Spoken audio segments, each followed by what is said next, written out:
Good morning, everyone, and welcome to this morning's online interactive workshop, Reinventing and Re-envisioning Storytime in a Pandemic World. If you are attending in a group, please have one of the participants in your group gather the names and emails of your viewing party and email them over to us. You can use the email that you received with the interactive workshop link in it so that we can properly mark you as attendant and get you that certificate. Um, you have all been muted, but please know that at any time you have the power to unmute and participate in the workshop. I do ask, however, that you re-mute yourselves when you're finished speaking to avoid microphone feedback. And finally, please stay tuned as we will be letting you know how to obtain your certificate as the day progresses. Now, without further ado, Sherry Norfolk is an award-winning storyteller, author, and teaching artist, performing and leading residencies and professional development workshops nationally in Southeast Asia.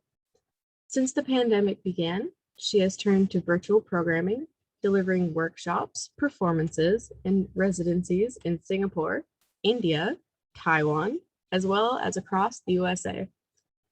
A former children's librarian and coordinator of children's outreach services with Miami-Dade, Florida Public Library, and a former youth services coordinator for the, oh boy, DeKalb. DeKalb County, Georgia Public Library.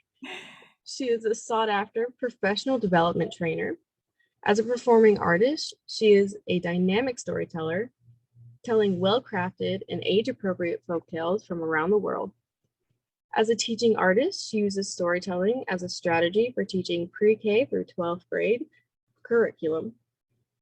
Sherry works extensively in self-contained special needs classrooms as well as inclusive classrooms and has presented workshops and webinars for VSA Kennedy Center for the Performing Arts and for the Wolf Trap Institute on the use of storytelling with diverse learners, as well as leading workshops on storytelling strategies for inclusive classrooms for the Kennedy Center's CETA program. Please welcome Sherry Norfolk and enjoy today's interactive workshop. Thank you, Taylor. Good morning, everybody. By the way, I would love to see your faces. So if you have, if you're comfortable with that, I would thank you, Nancy. It would be great to see your faces. Yes, thank you so much. It's weird to just, talk and talk and talk to a black screen with names on it. So it's really good to see real people over there. Thank you so much. Well, it is true, Taylor, that I have been working ever since the pandemic started, just like most of us. I have been working exclusively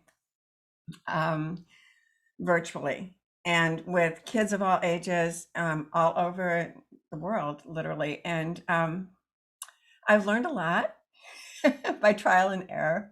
I am not going to tell you that I know everything because I absolutely do not know everything. And I find out every day what I don't know. There's just more and more and more not to know. It's amazing. But what we're going to do today is we're going to explore the best practices for early childhood engagement virtually. Now, when the pandemic started, not only did I go virtual, but in every spare moment, if somebody was offering a workshop online on how to work with kids online, on being a good teaching artist online, on being a good storyteller online, I was there. I mean, I attended every single workshop I possibly could. You would think I would have learned a lot, but what I did learn was these best practices. The list that I'm going to share with you is a compilation of what I learned from all of those different sources. And I'm no way I'm going to go into all those different sources, but let me just share the screen with you. Okay, share screen.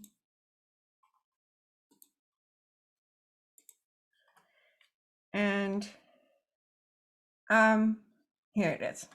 So the best practices for early childhood engagement. Number one is create routines for opening and closing.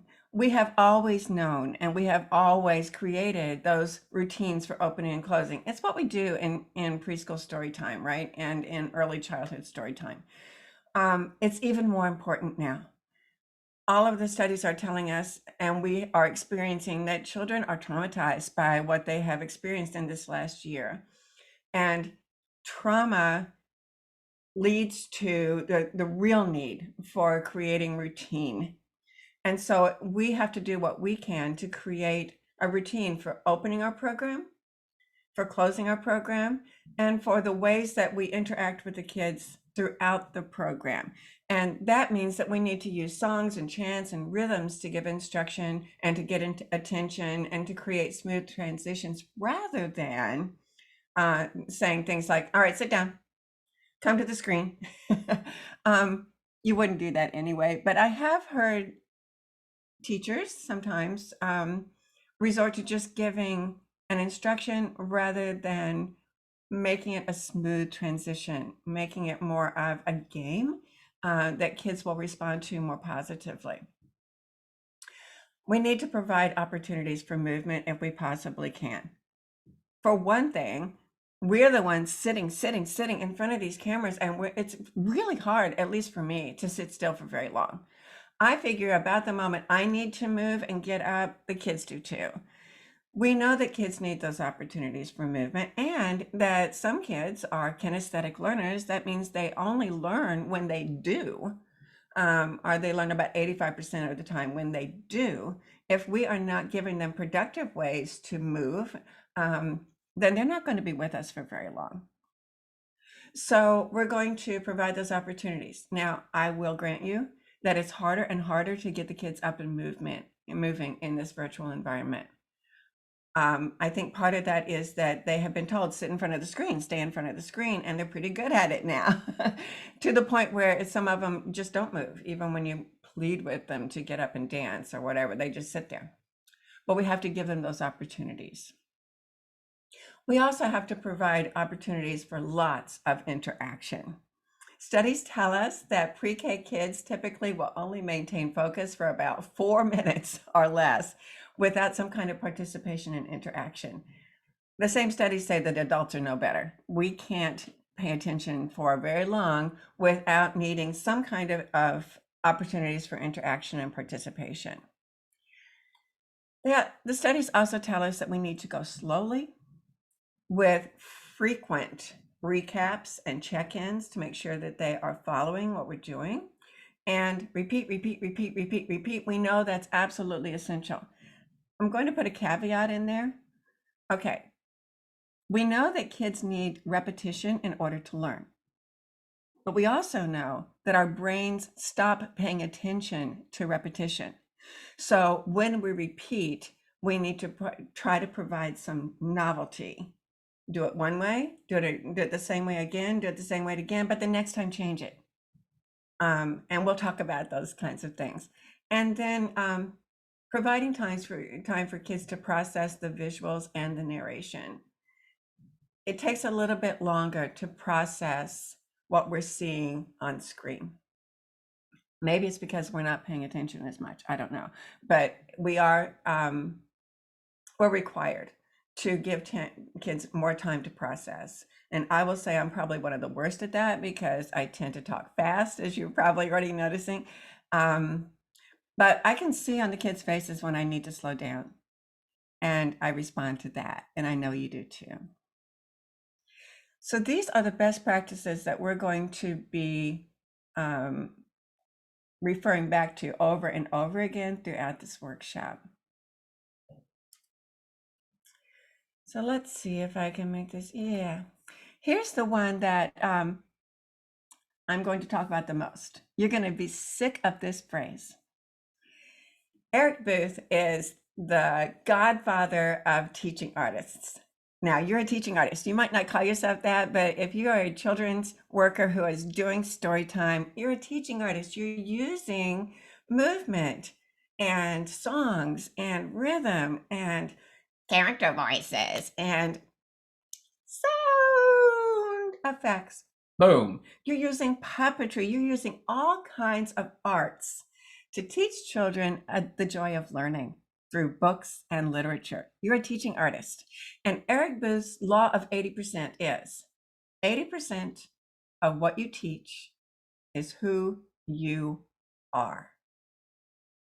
If you're trying to teach children that books and language and literature and the library are fun and worthwhile, you have to bring your passion and energy to that. 80% of what they learn about the joy of books and learning from you is going to be what you believe and what you live with them. So if you're saying, so once upon a time, there was this kid named Little Red Riding Hood, that's what they're going to get from it. That you're bored, that you don't like the story. And unfortunately, children tend to process that and internalize that as, you don't like me. So we want that 80% of what they get from us to be 100% positive and energetic and passionate. I will be referring to this law of 80% over and over, I promise you. So just be prepared. By the way, I interpret the law of 80% as meaning that instead of trying to show them videos and things like that, which they can access 24 hours a day online, right? Instead of using videos with them, we need to be as live and participatory and interactive as possible. So after this first bit, I will probably not be showing you too much more of a share screen or anything, because what I want is to interact with you. So I'm going to be trying to practice what I preach. So what can't we control in this virtual environment? You guys have already responded to that. You've been putting in chat the things that we can't control, and boy, do I agree with you on the things we can't control. Let's just look at some of those really quickly. So during live online events, connection is my worst fear. We can't control the internet or the bandwidth issues. We can't control what the viewers see on their end to a degree, and the environment that they're in during the program, their interruptions. No, we cannot control those things. We can't control the other side. Now, we thought we didn't have that much control when we were doing story time in the library, but we are learning that, boy, it is so much more out of our control now. Yeah, we can't control what's on the other side of the screen. So here are some examples. These are real true examples that happened to me. I'm in the middle of a story time. There are kids, watching just like you're watching right now. And mom, somebody's mom, walked by 100% totally and completely naked. And then apparently she needed to help him with the computer. So she's sitting there dangling and she's watching, doing things on his computer. So you couldn't say she didn't know that she was on screen. I could not control that. I was distracted. But, and all those other kids, they're like, eyeballs bulging out. I was not in control of that. I've had mothers and fathers screaming at their kids and cursing at them. And I can't turn that off. I can quickly, mute that. But by the time I've muted it, but it's too late. We've heard a lot of language. Let's see, another example. This was a good one. So I have in front of me on screen a whole class of middle school kids with special needs. So middle school, special needs, virtual. There's already 3 things wrong with that sentence. And my husband came running down with a big sign, and it said, the electric company is out there. They said that the lights are going to go out in really soon. And I went, what? The lights are going to go out? And bam, the lights went out. Everything went out. I lost everything. And so by the time I had hyperventilated and got and the lights came back on, the kids were still waiting there. I was totally 100% completely amazed because I figured that was their cue, just get out. But they stayed with me. Okay, I'm sure I have a bunch more examples and that you do too, because these things go on and on and on. Everything that can happen, it'll happen. It's going to happen to you, you're going to lose connectivity. You're going to lose the lights. You're going to have naked people. But there is something we can control. What's that? And this is a real question. It's I want you to answer it. What can we control? Yes, Maria. We can control ourselves. We can control our own attitude about what's happening. And we can stay positive. You know, we can smile through it. We can learn to hit the mute button really quickly. We can plan for some of this stuff to happen. Well, the naked people we can't plan for, but we can plan for things, like what are we going to do if? We can control what we offer to the kids, what not just our attitude is, but what the content of our program is going to be. Those are the things we can control, us. But that's okay, because remember, 80% of what we are going to be sharing with them is us. That means we're in control of 80% of this. It's all good. We can do this. All right. So let's move on. We have figured that all out. I'm going to go back to a share screen here.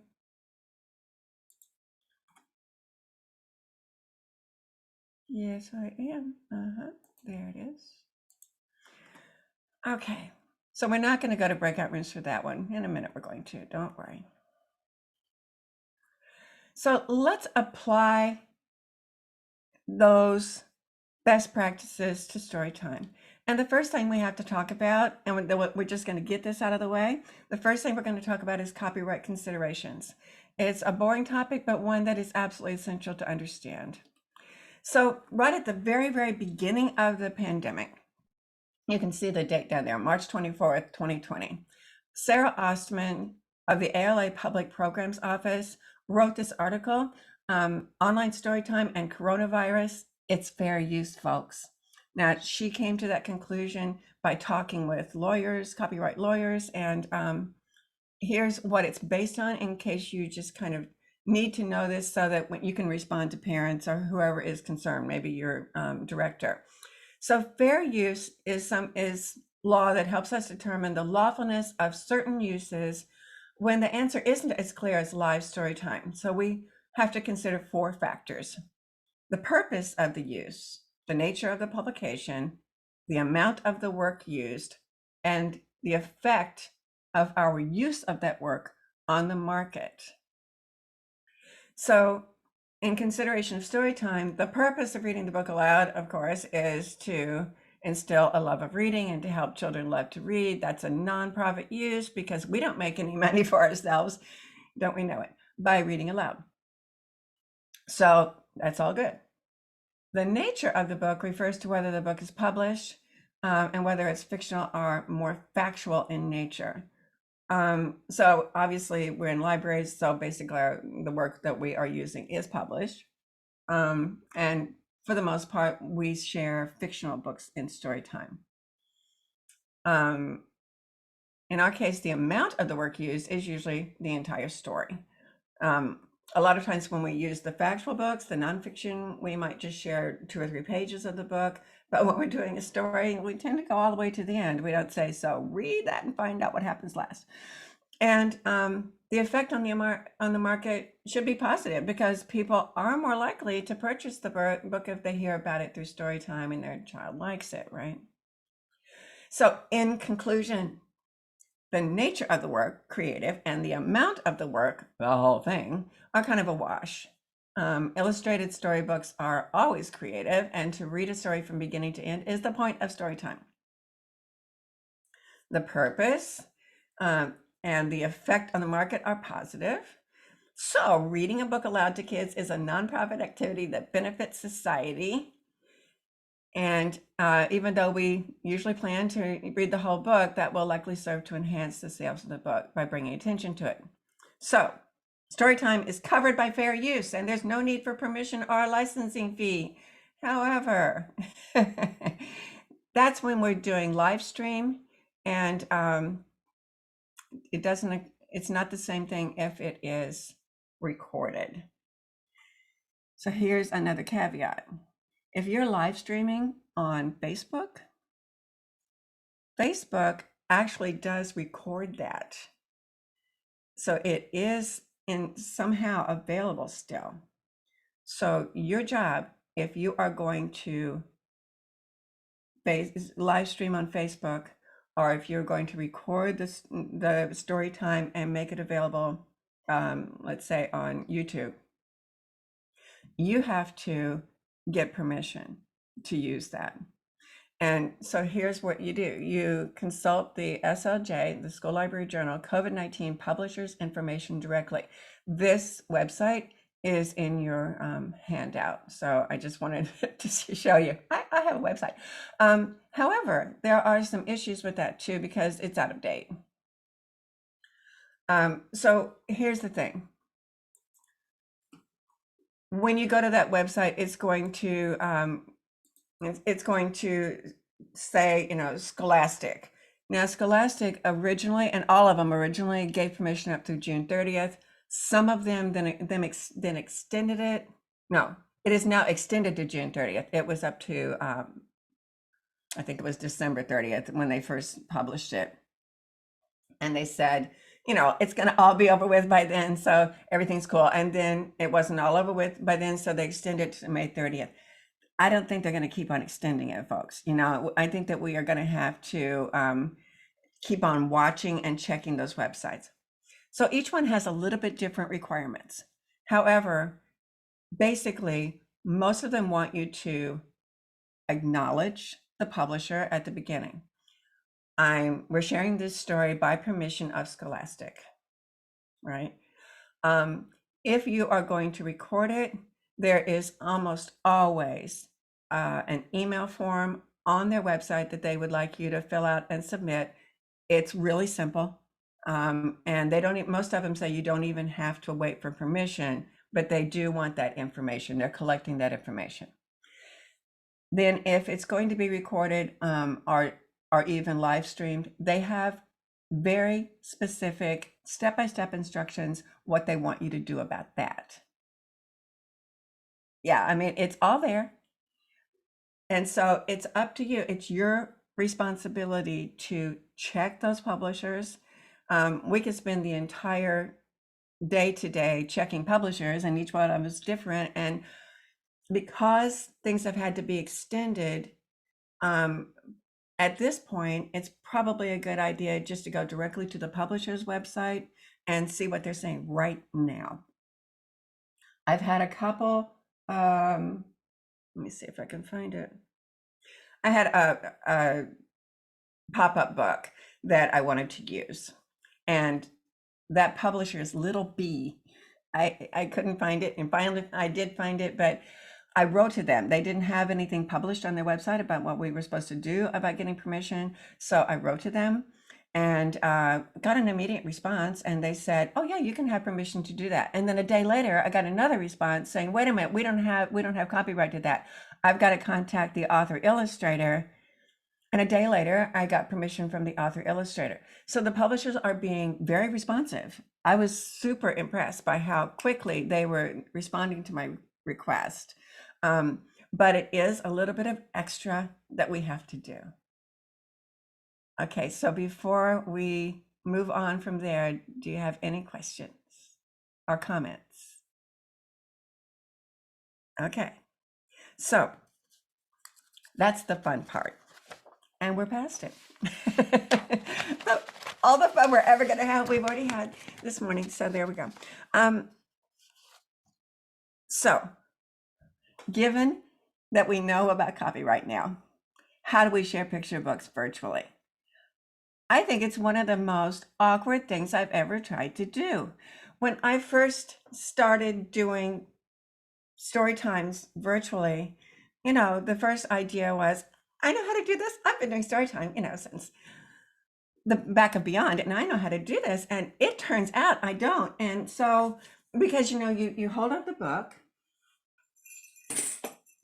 you know how to do this. You hold up the book and there's a glare, but you don't know there's a glare because you can't see yourself. And so, you're looking around, and so you hop around, and then there's still a glare. And so now you're trying to see past the glare and see yourself. You don't really want to see yourself. On the other hand, there's that 80%. You want your face to be there. The kids need to see your body language, your facial expression. Yeah. Uh-huh. And they need to see the book without a glare, without it tilting, without you going. This is where I came up with the title for this whole workshop, Reimagining, Reinventing, because every step in Storytime, I found I had to reimagine, reinvent, re-engage with it. So I found a whole lot of ways to share books. I'm not saying I love any of them. What I love is having the kids in front of me, the book in my hand, sharing the book. But I don't have that option anymore. So let's talk about ways to share the picture book in Storytime. One is that lovely way that I just did. I've seen some really good ones online, some that I really love. One way that actually works, and is not what we would do in Storytime, it's what we tell people not to do in Storytime, is Carmen Didi. Carmen Didi, when she was working with the Collaborative Summer Library Program all summer long as the ambassador, the champion of Storytime, she did a Storytime every week.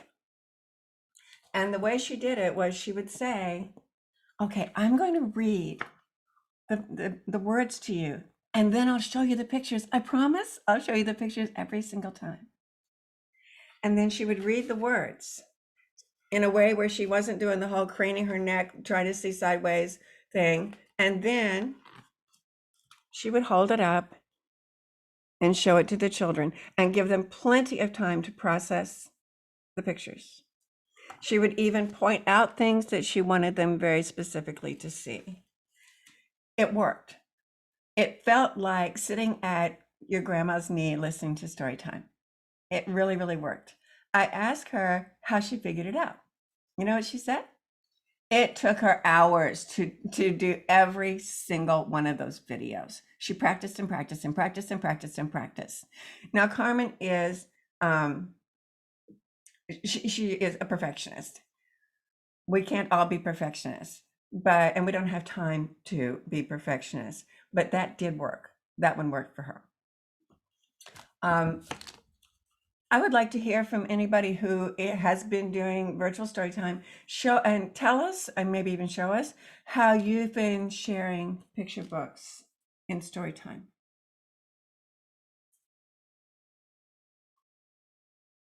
And you can just speak out, because I can't really see everybody all at the same time. So if you have something to share, and I know you do, you could raise your hand. Okay, people, I know you have ideas. You're just shy. This is Amy Jane McWilliam. Can you hear me? I can. I'll start my video. So at the Lee County Library System, we were offering story times with an actual picture book through about August. And then because the permissions started to get kind of wonky and ours are recorded and put on YouTube, we went to sharing Aesop fables, folk tales, and other things. So more of like a storytelling type and flannel boards. But prior to that, same thing. When I was, I did a few myself, and then we kind of shared among the staff at all of our branches. But stopping, pointing out the pictures in the book, bringing it up front. I mean, I channeled Blue's Clues because I remember my oldest daughter loved Blue's Clues. She's 17 now. But I remember the stop and the pause, and I have an 8-year-old that was home, and so she was in the story time with me. So I mean, that was helpful too. Reminding myself to ask questions, and really just the hardest part was just shaking off the camera, and just I had to really like use my imagination and pretend like I had a room full of kids and the things that those kids would do. I mean, that was basically it. But I shared the story. I used early literacy tips. I remembered what I had to do in a regular story time. And I did that, and there's no way a kid can see a little book from here. So that's myself, and I notice we have really talented youth services team at our in our system, and they pretty much followed along and did similar things. So that's my. Great. That's great. Thank you. Cynthia. Yeah, in the Miami-Dade County Public Library System, we started first doing recordings. And as one who did a recording many times, it took hours. And a lot of times you thought, oh, this looks great. And then you see it on the big screen, and no, it doesn't. You're super blurry. So that was annoying. That was really annoying, but we got through it, and we did some really great recordings. But for Storytime, we have a lot of talented people too, and a lot of times they do the reading, and the same thing, like they say, the pregnant pause, because it takes them a minute to unmute and to interact.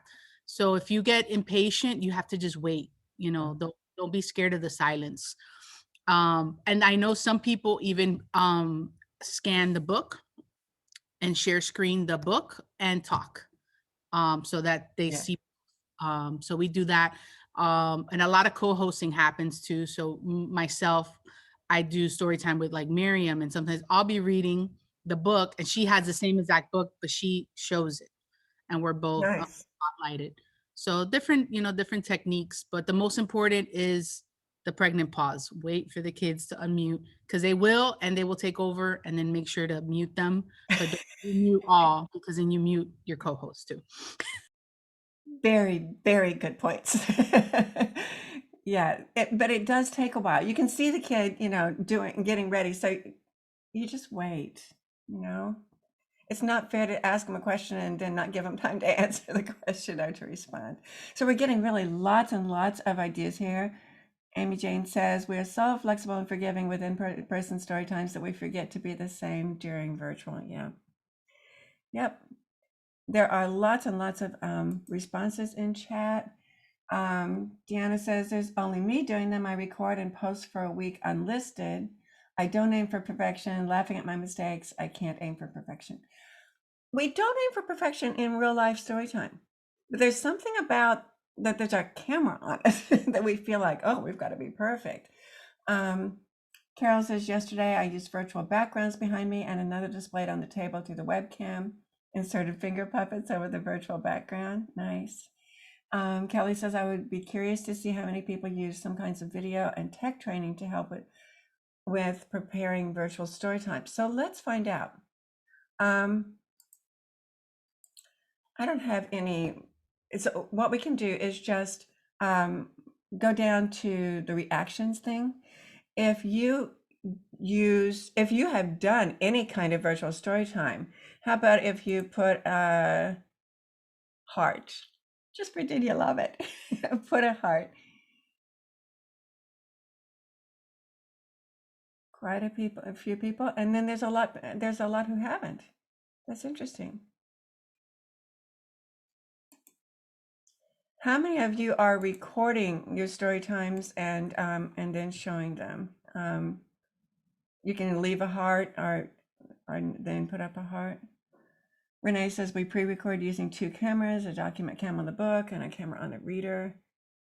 I'm impressed with all this technology. There are a lot of people who have not been doing virtual story time. That's fine. But I think we're going to have to do both. We're going to have to do it pretty soon. Karen says, I'm doing both, one recorded a week and a live story time once a week. Nice. Okay. And Casey says we only do Zoom live story times. That's my favorite, actually. Sometimes I'm asked to do recorded ones, but then I don't get to interact with the kids. I'm very selfish. I want to get to interact with the kids. I want to play. And so, someone had posted that they put stuffed animals in front of by the camera so they can play to the audience. But those stuffed animals are not responsive. And so I want to play. So I'm really, really selfish about that. If the client wants it, they get what they want, but I prefer to get to play with the kids. So I'm not going to keep on reading aloud to you all the things that you can read for yourself in the chat, but we all have lots and lots of different kinds of ideas. Lisley, I'm sorry, I know I'm going to say that wrong. So I wanted to show you a couple things I've come across that kind of work for me, and somebody mentioned one, and that is using a PowerPoint. And so I'm going to just show you what I mean by that, if you haven't tried this. So with the PowerPoint, I just photographed the pages and put them in, and then you can see me. There's that 80%. The children can see my face, they can hear my voice, they can see any gestures that I make. Also, it allows me to zoom in on the part of the picture that's most important to me for them to see. And then I typed in the words. This isn't where they were placed in the book. And if you know that book, you know that it uses big double page spreads that are pretty hard to capture this way. So I put in the words where I wanted them to be, and so I could read them to the kids. One day, my mama caught me painting pictures on the floor and the ceilings and the walls and the curtains and the door, and I heard my mama holler like I never did before. You ain't gonna paint no more. I ain't gonna paint no more, no more. I ain't gonna paint no more. Oh, look what she's doing. She's putting her paints away. That's what I say, but there ain't no way that I ain't gonna paint no more. What's he doing? He's getting the paints down. So I took some red and I paint my, here's the pregnant pause, because I'm going to ask the kids, what could he paint that rhymes with red? And I wait for their response. We're working on rhyming words here. So with the PowerPoint, I have a lot of control over what they see. And there's that 80% where they can see me, they can see my responses, my facial expression, my body language. So that's a way that I kind of like. It's a little bit of extra work. I find that everything we do is extra work. Maria. Hi, everyone. Hello from Broward County. I wanted to share that we started doing PowerPoints, and sometimes we either had the words along the illustrations or sometimes just the illustrations. We also try to choose books that were available online, especially when the library was closed, so the families could find it online. And then most recently, we acquired an Elmo camera. Is a camera that you can move around. So we are actually showing the book. And it's nice because we still leave our cameras on so they can see us acting out, and we choose characters. We clip the pages so we don't read the entire book, but we try to keep the story that it makes sense without, the copyright issue. That's how we're kind of going around it. And then with the Elmo camera, they can see us passing the pages, and we point out the illustrations and they can see our finger. Pointing out each thing and the emotions of a character and so on. So that has worked. And then after the story, we're doing trivia. So sometimes we have or play Kahoot, or we have a creation time that they build or create something inspired in the story that we read. So that's kind of that element of interaction, because we don't have cameras for the kids on, but at the end of the story, either after the trivia or after the creation time, we turn off the recording, and then we allow them to share their camera or their audio if they want with their parents' permission. So that's how we kind of have control the interaction but still allow it. And it has worked. So we're also learning as we go, but I wanted to share that because it has worked for us. And I see some people raising hands, assuming that they have tried the same. And I mean, it's working. That's great. We're adapting. Congratulations. That's really great. And I don't have that kind of camera, and some of you might not. So think if you can get that, get it. It sounds absolutely wonderful. I would like to show you a few things that you don't have to have any extra equipment for, and that doesn't mean that that's not wonderful. I would I may be getting one of those. But there are some options like using the PowerPoint. That doesn't cost anything extra. You know, you can do that. There's a program called Prezi. It's free for educators, and you can qualify as an educator. I want to show you this. It's going to take just a second to set it up.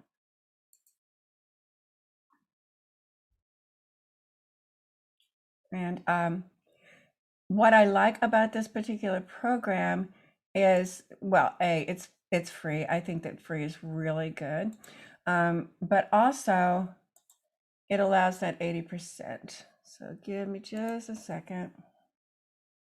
There are some things I don't like about it, and I'll tell you about that in just a second.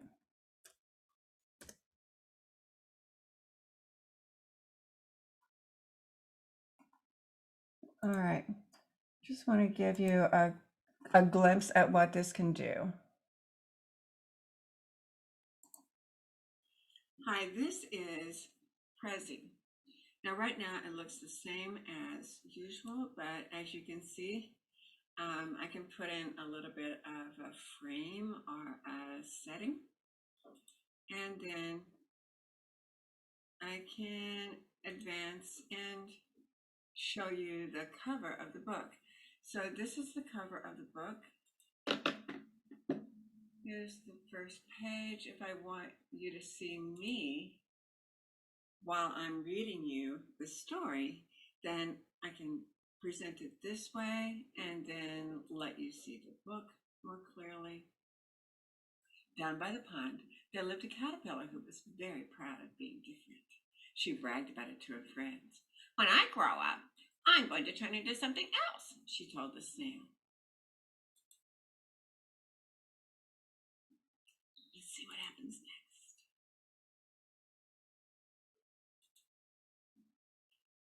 That's nice, said the snail, who really didn't care one way or another.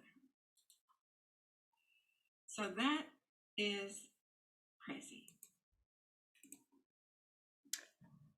So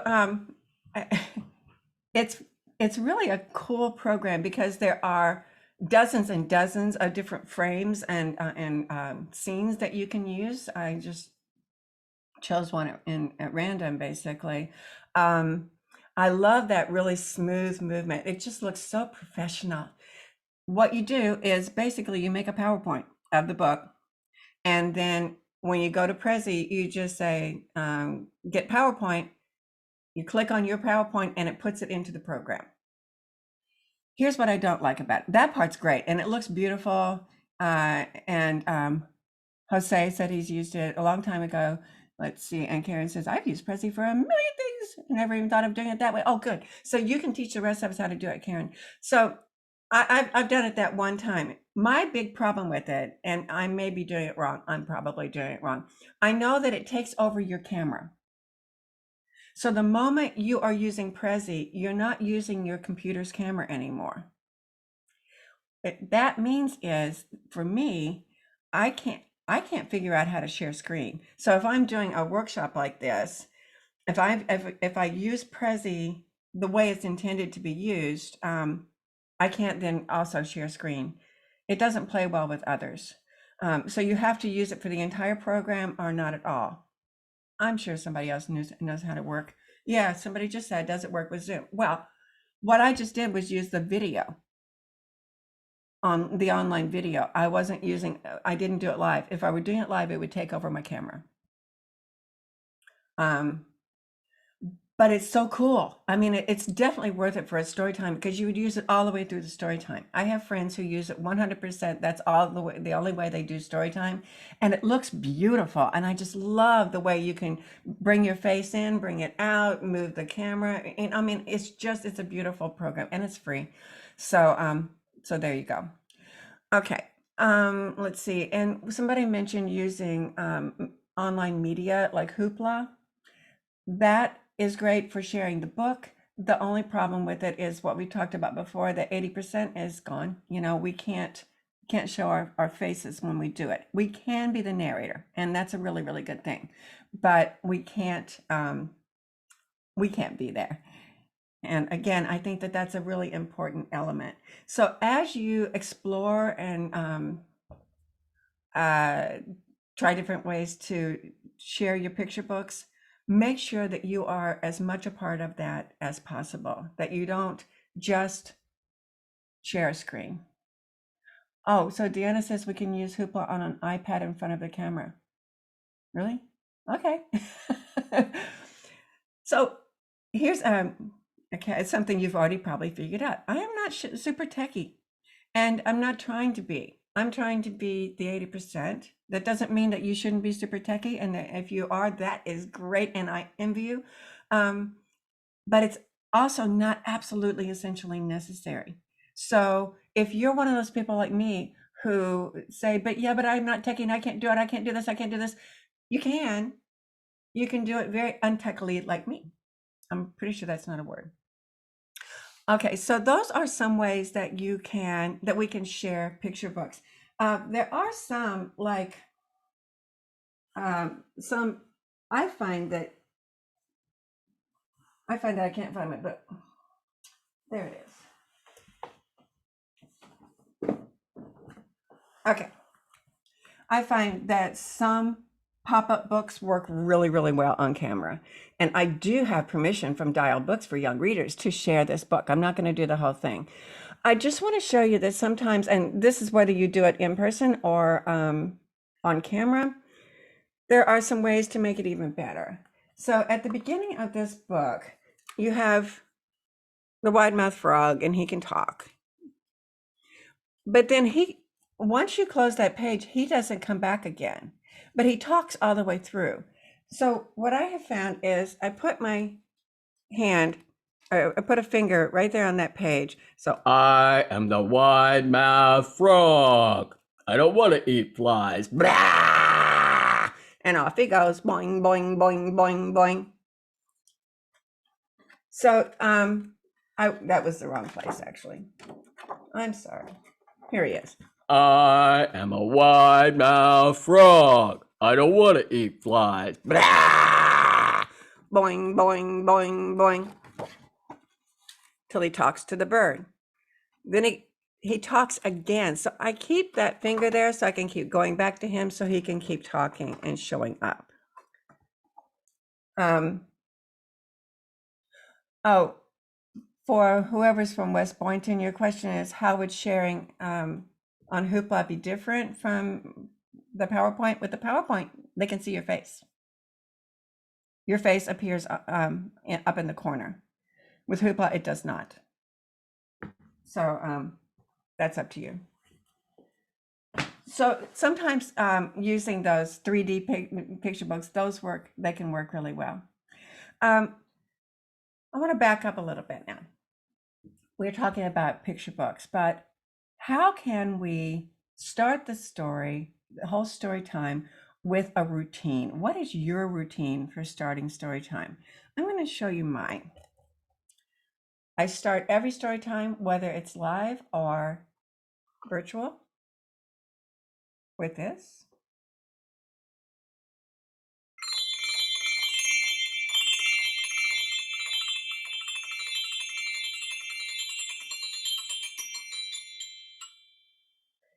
For the kids who already were watching, when they see the movement and the color, their eyes bug out.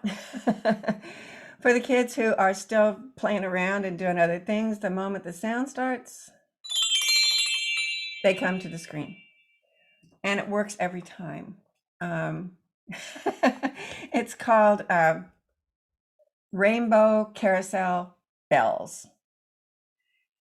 Be sure that when you order them, and everybody does, they usually cost right around $20.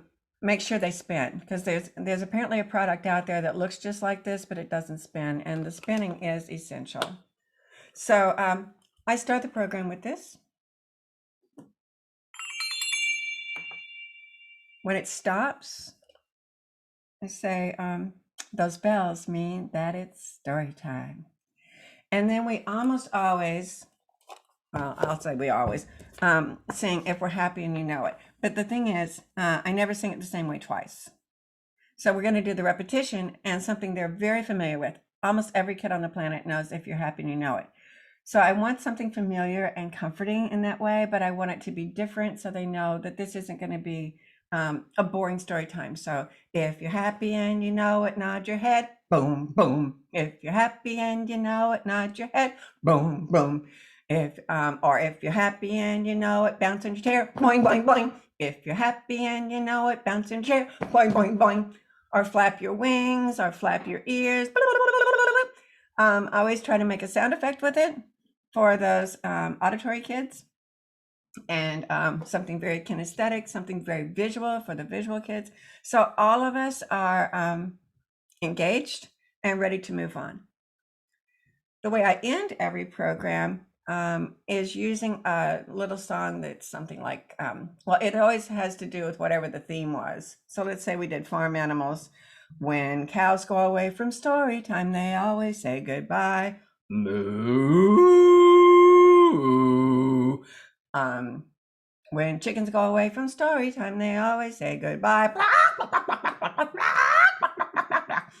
When you go away from story time, we always say goodbye. Bye, bye.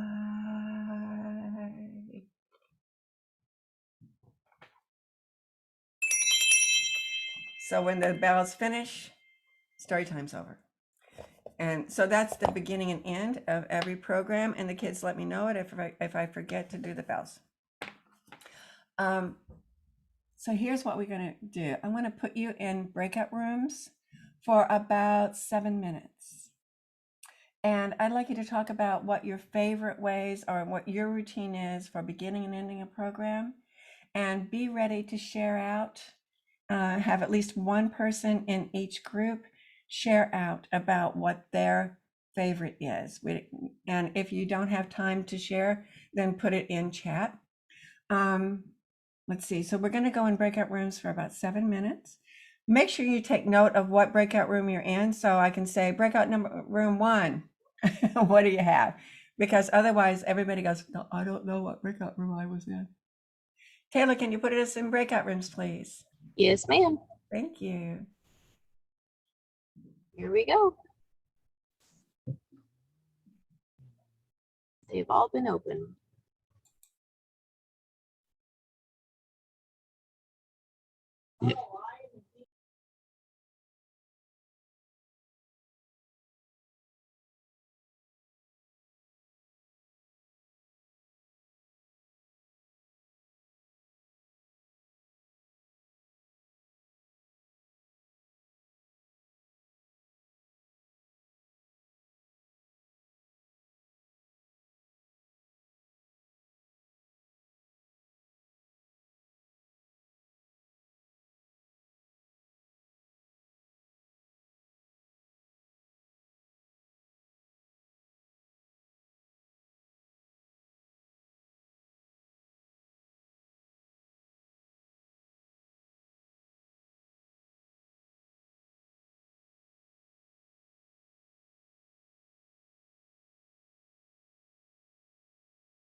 It looks like we have a lot of people who didn't go to breakout rooms. Yeah, I'm seeing that too.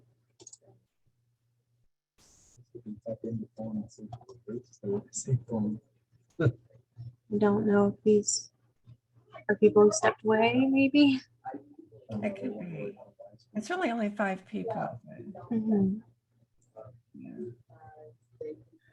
So when they come out of the breakout rooms, I'm going to have them report out, and then we're going to take a half-hour break or an hour. Okay. Yeah, half-hour break. Do you want me to broadcast a message when there's a minute left? Yes, please. Okay, I will do that. Thanks.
Something that's way too difficult for my tiny little brain. All right, I'm bringing them in.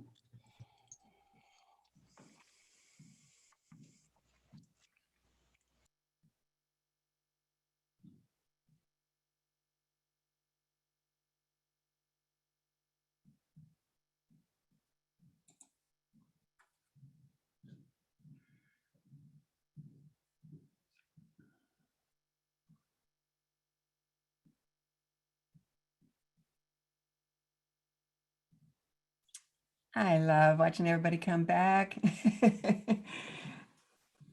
Welcome back, folks. So we're going to take a few minutes before we take a break for the report backs, because we all want to hear what everybody had to say, and I know we can't hear it all. But let's see, how many groups were there, Taylor? How many groups did we have? There were 10 rooms.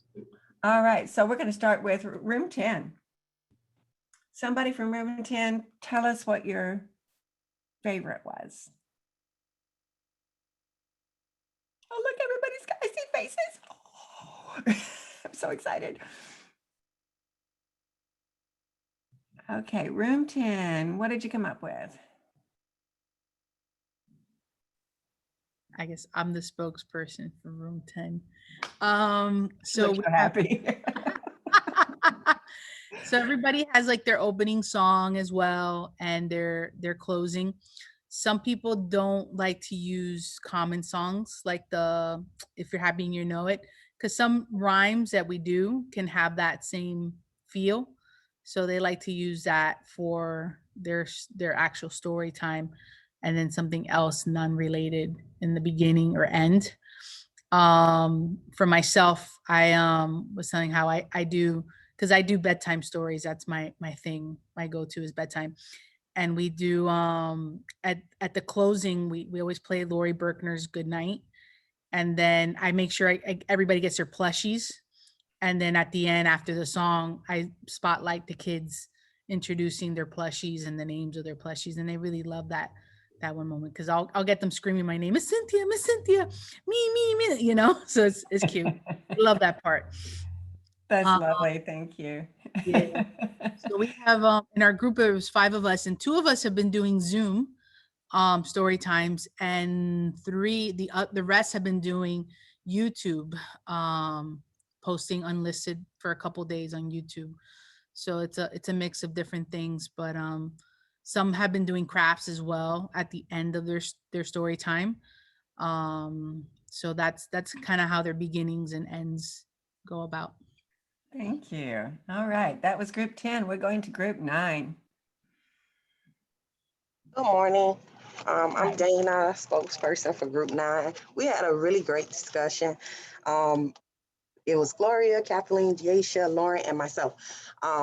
So it's important to mention that Gloria does arts and crafts, where she has her iPads and down, and you can see her viewing. Lauren is one of those Facebook Live story times, so she does Facebook Live 3 times a week. And Miss Kathleen is doing WebEx, where she says they basically start a story time and then everybody comes in at the end. For myself, I didn't want to say because I was so nervous about the copyright stuff. I'm actually using your PowerPoint method. I started that maybe about a month or 2 now, and it's working out really, really well. I had attended a couple of story times where, just like you said, I could see like the glare and that, people weren't holding the book properly, and I didn't want to get into the madness with that. So I scanned my books, clipped them, and added them into a PowerPoint, and it works perfect for me because my audience is childcare centers. So it's a really big group sometimes, and it would be a task, if I did it any other way. And I thought that your closing was like awesome, and your opening. I'm so like jealous, but I usually do just a simple opening and closing. My opening is here, we're all here. That's And nice. I close with the more we get together, the happier we'll be. That sounds beautiful. Thank Thank you you. so much. Group 8, you're on. You knew this was coming. I gasp. I suppose it will be me. Okay. So there was 5 other amazing people, which I may have missed some of your names. I remember seeing a Casey, a Joanne, and a Chris.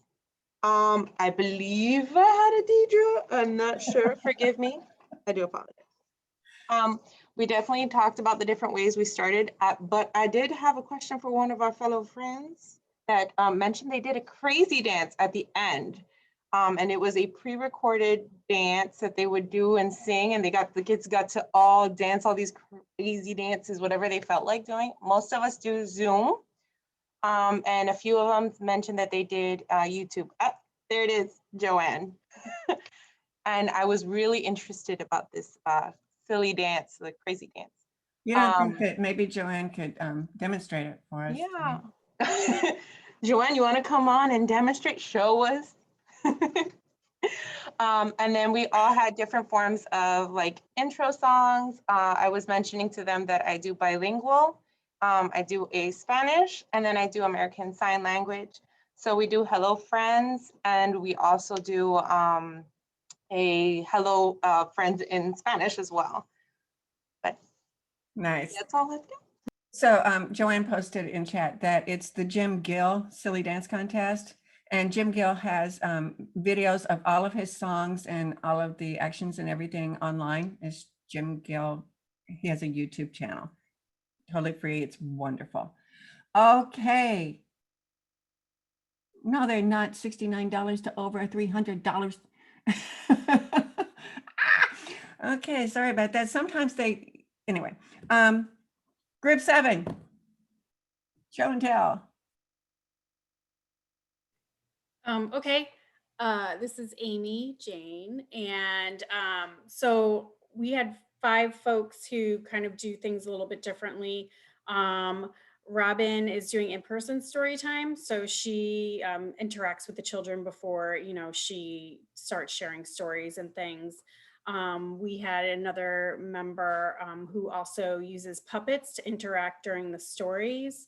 So I guess instead of like children who are calling out answers, the puppet answers too, to kind of get it going. I mentioned that in our system, we have like 40 different youth services staff. So we don't have, the only thing that's the same for each story time is the intro and outro, where we just talk about like, hey, this is 15 minutes long. It's for parents and children to do together. And we're going to sing stories or sing songs and share stories and that sort of thing. And the outro is for more information, find out, go visit our website type of deal. I always use the same hello song and goodbye rhyme for when I do story times, but it's different. And I said, for right now, that's okay. But after the pandemic, I want to continue virtual story times. And maybe after, when we go back to in person, maybe that we can have more structured. My thing is, we all are missing that creative outlet, and I don't want to overstructure people in story times right now. So that's pretty much it. We do YouTube. We do pre-recorded YouTube. Okay, thank you. You're welcome. And group 6. Everybody in group 6, I wasn't the one, so, Group 6. We're doing our pregnant pause. I'm not good at pregnant pause. Okay, we'll move on to group 5. And then if group 6 wants to say something later, that's fine. Group 5. Good morning, I'm Carmen. I'm with Miami-Dade Public Library System, and I'm representing Group 5. In my group, I had Vanessa, Anna, Laura, and Leslie. Sorry if I mispronounced your name. So some of us in the group are actually doing story times, and some of us haven't reached that yet, but are considering it for the future. And one of the things that the group shared was that they like to have consistency in terms of keeping the same beginning and ending songs. And then one of the things I told the group that I have been incorporating, which I hadn't before in person, were flannels actually. And so I found that that's been really helpful because it helps me be interactive with the kids. So for example, one of the story times I had done, it was about a pizza theme. And I actually had a very lovely assistant help me with this because I'm terrible at cutting out flannels. And so I don't know if you can see, I actually built the pizza with the kids. So, we put the sauce, and then I have some of the ingredients here. And so I asked them what would they like on their pizza. And they really enjoyed that. And, it made a conversation. So That's nice. Thank you. I'm doing, so. I think that group 6 does anybody from group 6 want to try? All right, we're going to go to 4, group 4.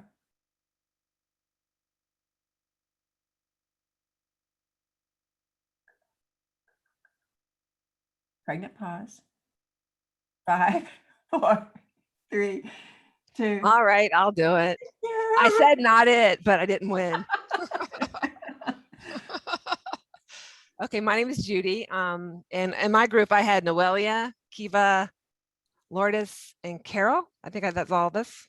When I start, I usually start with the same song in the beginning and the end. I just change the words. I do use If You're Happy and You Know It, except I say, if you're ready for a story, nod your head. And if you're ready for a story, sit so still, and we sit so still so we listen.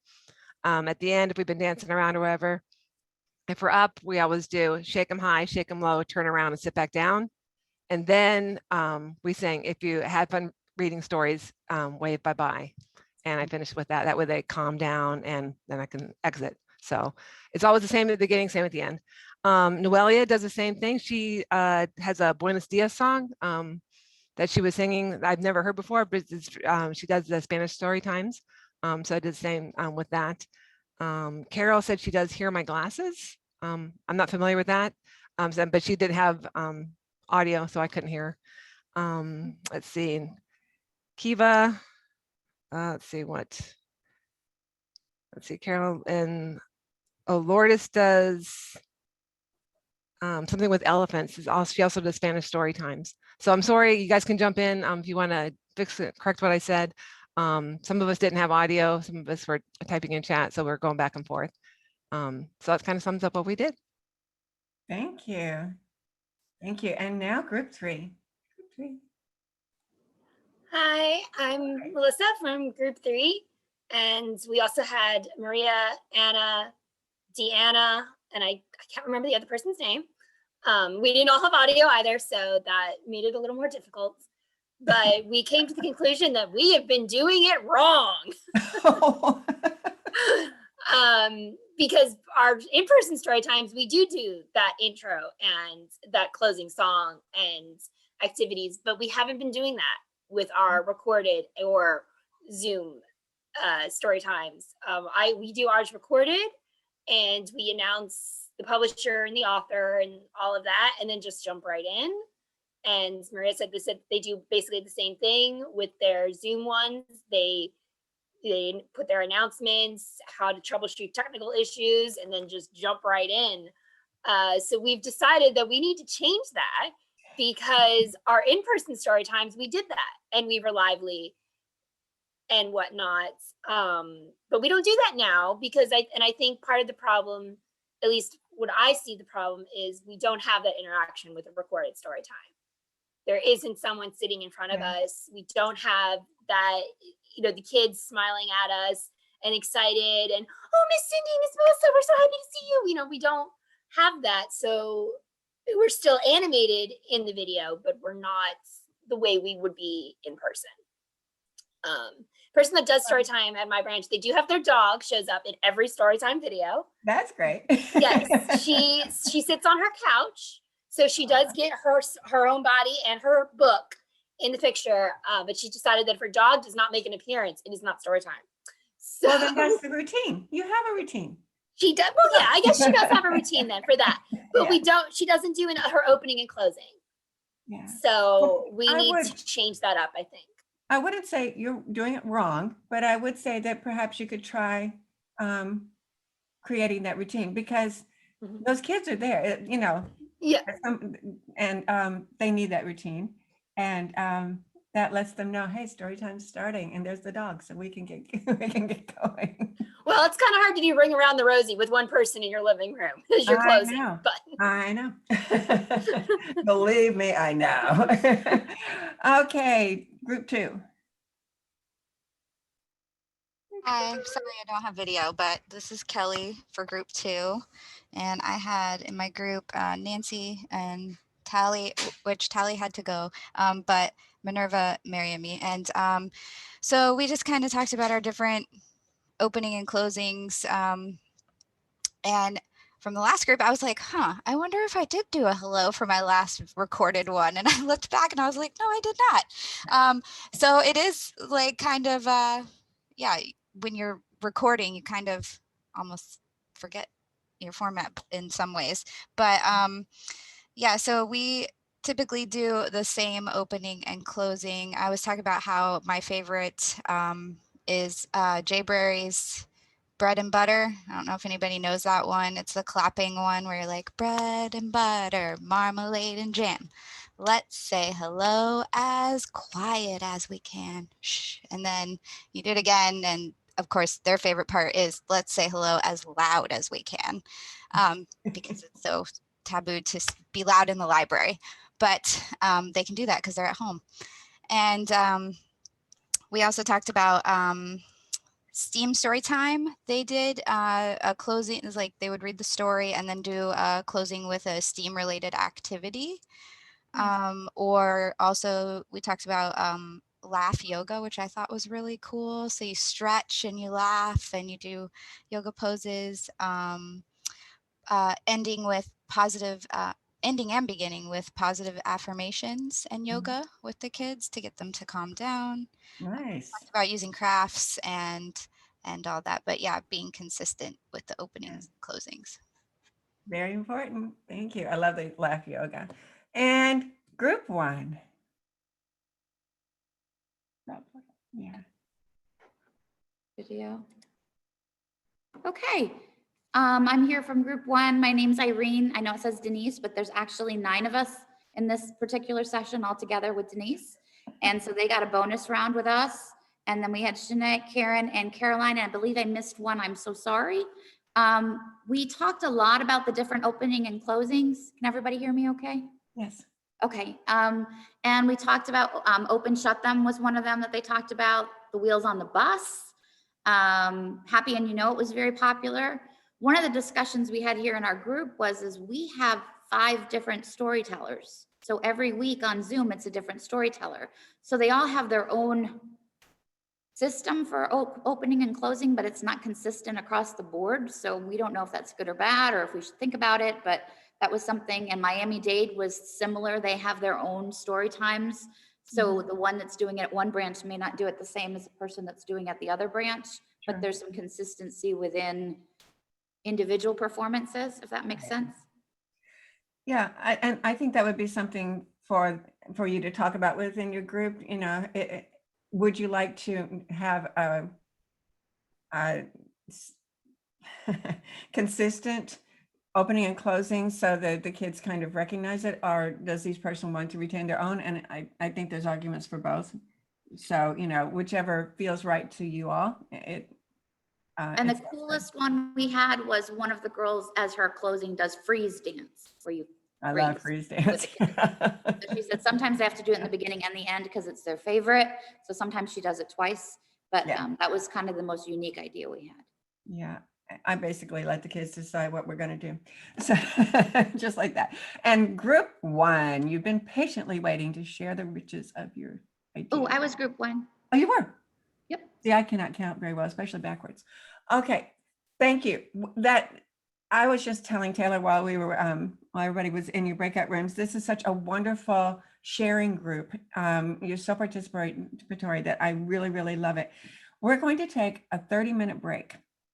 During that break, of course, you can do things like, you know, go to the bathroom and get some coffee. But I would also like you, if you have time, to go ahead and make the 3 Billy Goat Gruff puppets, if you haven't already done that. And they should look somehow. So you'll have your heels, and I colored mine with crayon. You don't have to go ahead and color them yet. Put slits in. Those slits in are for the puppets to slip into and stand up.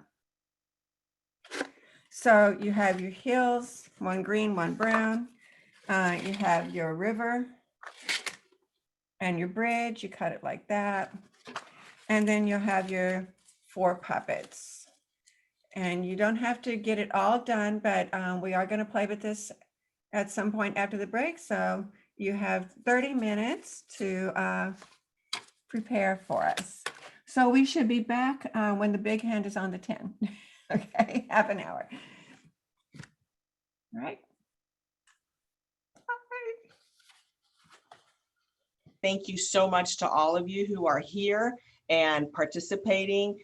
You're causing me quite the distraction from my grant writing, but I think it's a wonderful, wonderful event that you guys are having. I'm really, really thankful for all of the engagement that I see in the chat box as well. I love that bell spinner, Sherry. I think my husband would divorce me if I brought that thing home. It's great. I love it. We have a couple of housekeeping items, and I'm sure that after lunch we'll discover others as we continue our process of tidying up our reports for the State Library about this event. Those of you that are participating in a watch party, I'm just going to pick on the person that I see here at the top of my screen, Denise McMahon, over at the Collier County Public Library. I know that you have a watch party going on, and you have I believe 9 people is what the reporter said from group 1. Please remember to email us. You can respond to the email that you received from Taylor. Anybody here who is participating in a watch party, you can respond to the email you got this morning or 2 days ago from Taylor, and please give us the full name and email address of everyone attending.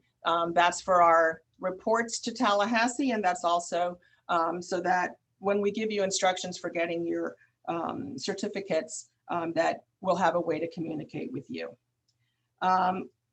When you all clicked to enter the room this morning, some of you had to provide your full name, your address, and your email address. At this time, we have identified 2 people that are apparently here that we do not have the information for. So I'm sorry, but I have to call you out. And I would appreciate it if in the chat box, the person who is listed here as a phone number, 1-850-482-1257.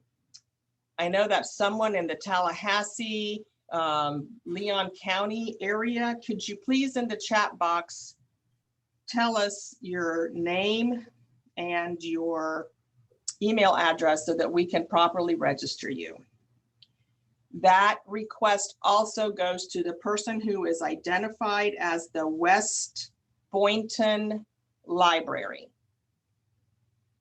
So West Boynton Library, please put your name and your email address in the chat box for us. And person with telephone number 1-850-482-1257. We would appreciate it if you can help us report properly to Tallahassee, which funds wonderful training events like the one you're participating in this morning. All right, with that, I'll be quiet, I'll go away, and I'll continue enjoying listening to you guys, having fun and interacting. Thanks, everybody. Thanks, Lily. Okay, so now I'm going to talk about some alternatives to sharing picture books. Obviously, we want to share books. That's what we do. We are librarians and we want to share books. But there are some other ways to do it, especially virtually, that might be a little more effective than just sharing a picture book. I will remind you for the I'll do it about 180 times, but that 80% is really important. What you bring to it is super, super important.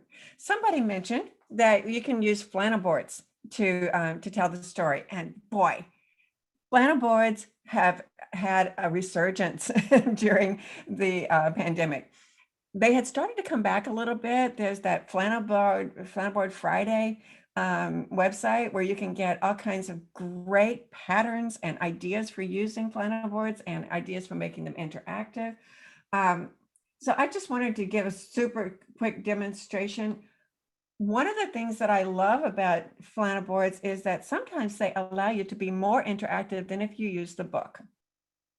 So for instance, I love the book Goodnight Moon, which, you know, for some of you was before you were born, but it's a wonderful picture book. However, as the story goes on, the pictures get really, really crowded, so you really can't tell the characters. It makes it impossible to do what I like to do with the story.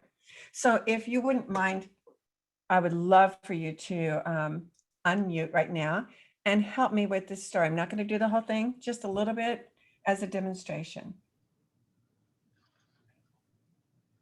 I see some unmuting going on. Thank you. Okay, this is Goodnight Moon by Pat Hutchins.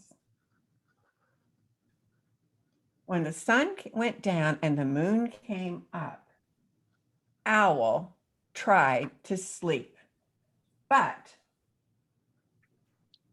the squirrel cracked nuts. Can you crack nuts with him?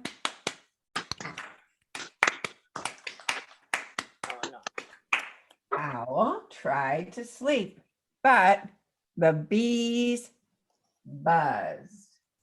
Buzz. And the squirrel cracked nuts. Owl tried to sleep, but the woodpecker pecked. And the bees buzzed. And the squirrel cracked nuts. Owl tried, okay, that's enough. So, so you can see that you can make it a cumulative interactive story.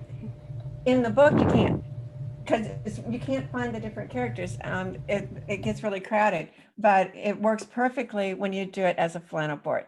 So I'm sure there's so many great ideas on Flannel Board Friday website.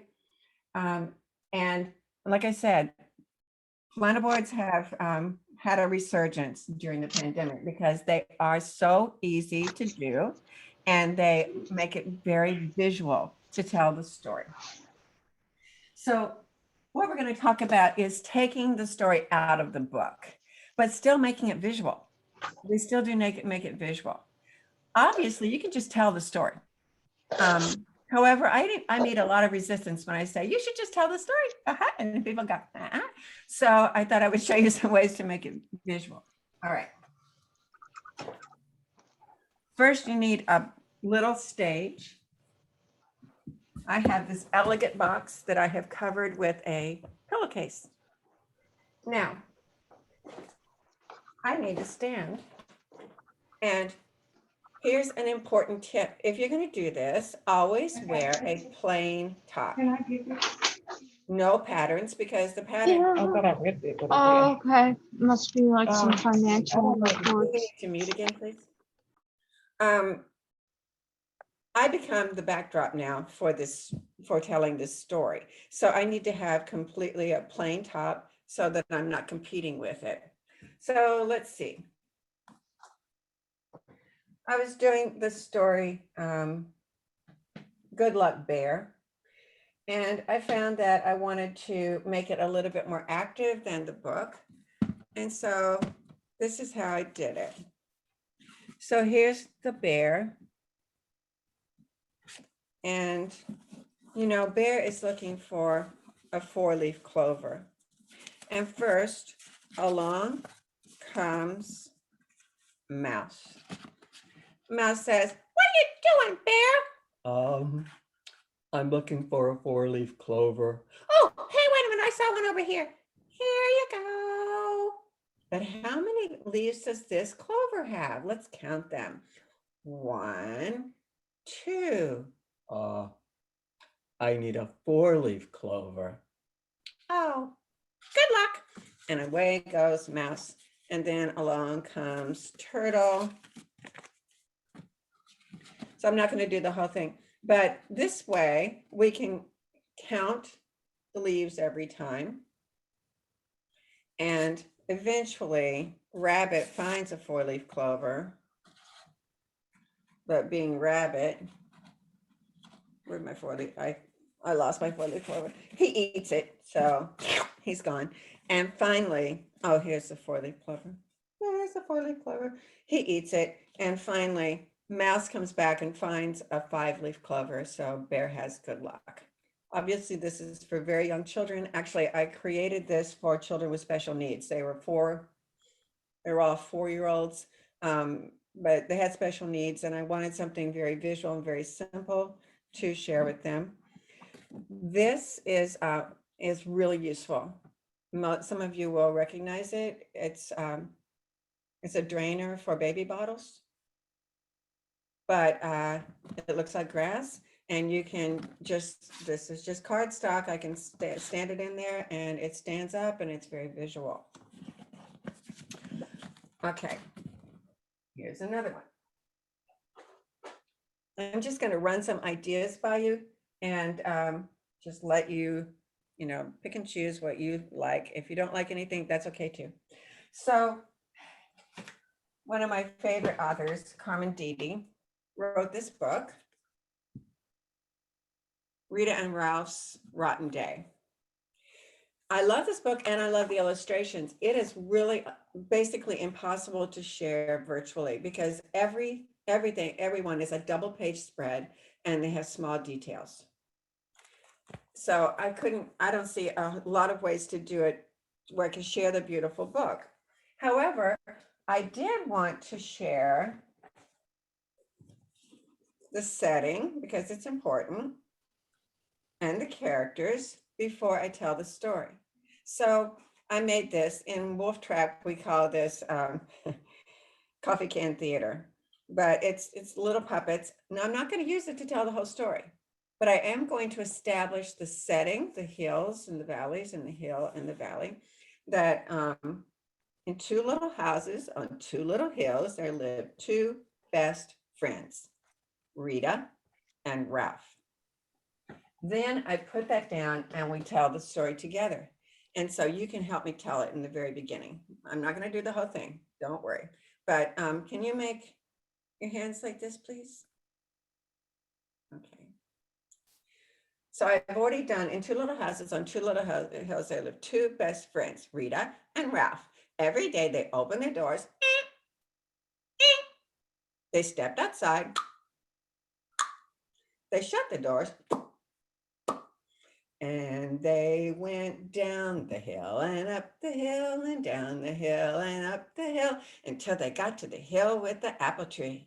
And then they hugged, they did high fives, they pinky hugged, they cha-cha-cha, cha-cha-cha, cha-cha-cha, cha-cha-cha, and they played games together.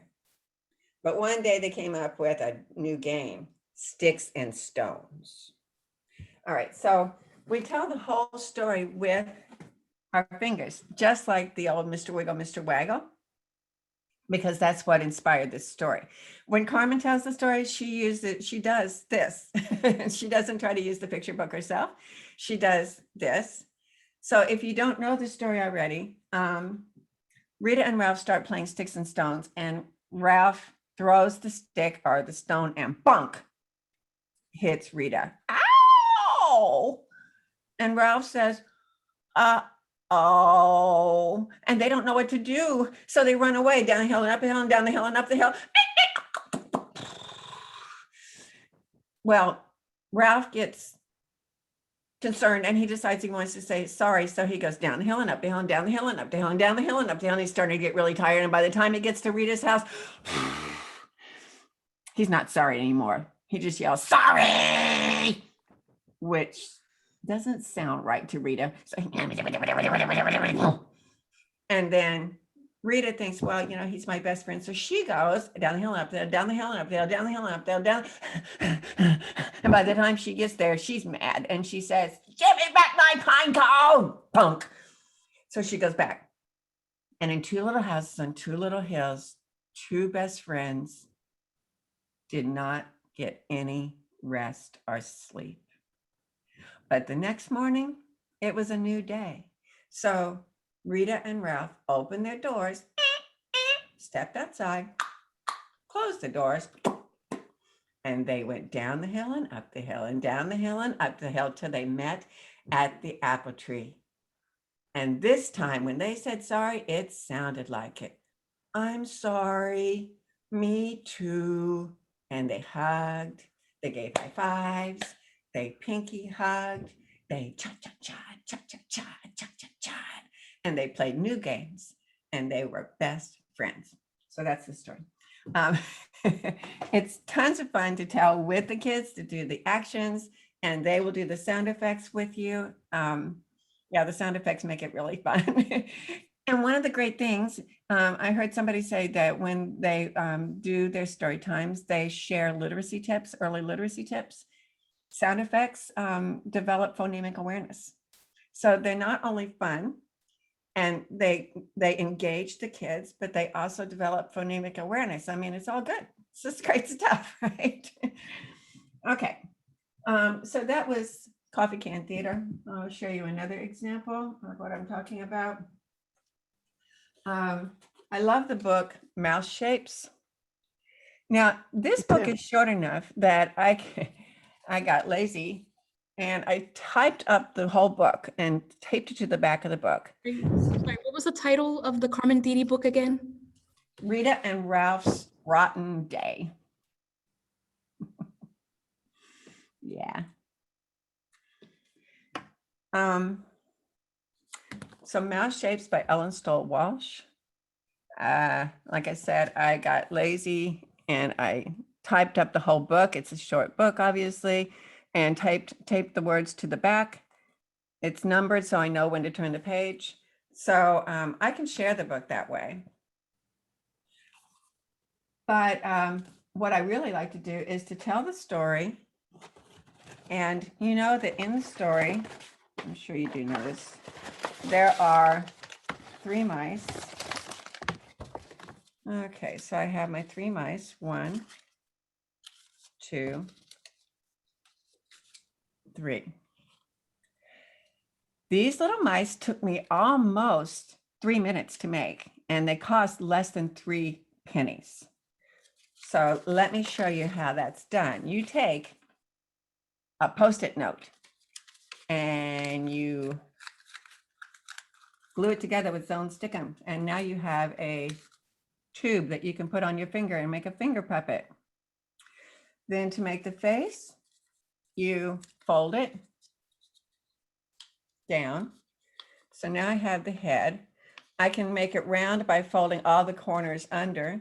I can make it mouse shape like that. Now I have a mouse shaped face. And then I just cut out and glued the ears and used marker to finish it off. You can see how very, very expensive that was and how hard it was. So if you need puppets, if you need props, this is a really, really fast, inexpensive way to do it. I talked to so many people who are like, I just can't afford this. We don't have the time. We don't have, yeah, well, you do though. I mean, you can do this. And there's a cat in the story. So I used the very same idea with a bigger piece of paper and made a cat. In this case, there wasn't Post-'em Stick-'em, so I had to use glue. Big deal. I mean, really, the whole set, the entire thing probably cost a nickel. Then I wanted the setting. In the story, the mice hide behind shapes. So I just have them run behind this paper bag. It's just a regular paper bag with the shapes glued on. At the end, they scare away the cat by gluing together the shapes and making a giant mouse.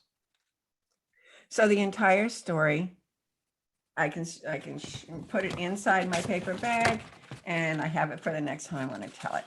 I can also have the kids make their own puppets. When I tell this story and it's virtual, well, even if it's not virtual, I have them point to, so the mice were running, shapes, and they hide behind the shape. They hid behind a rectangle. Can you point to a rectangle in the room?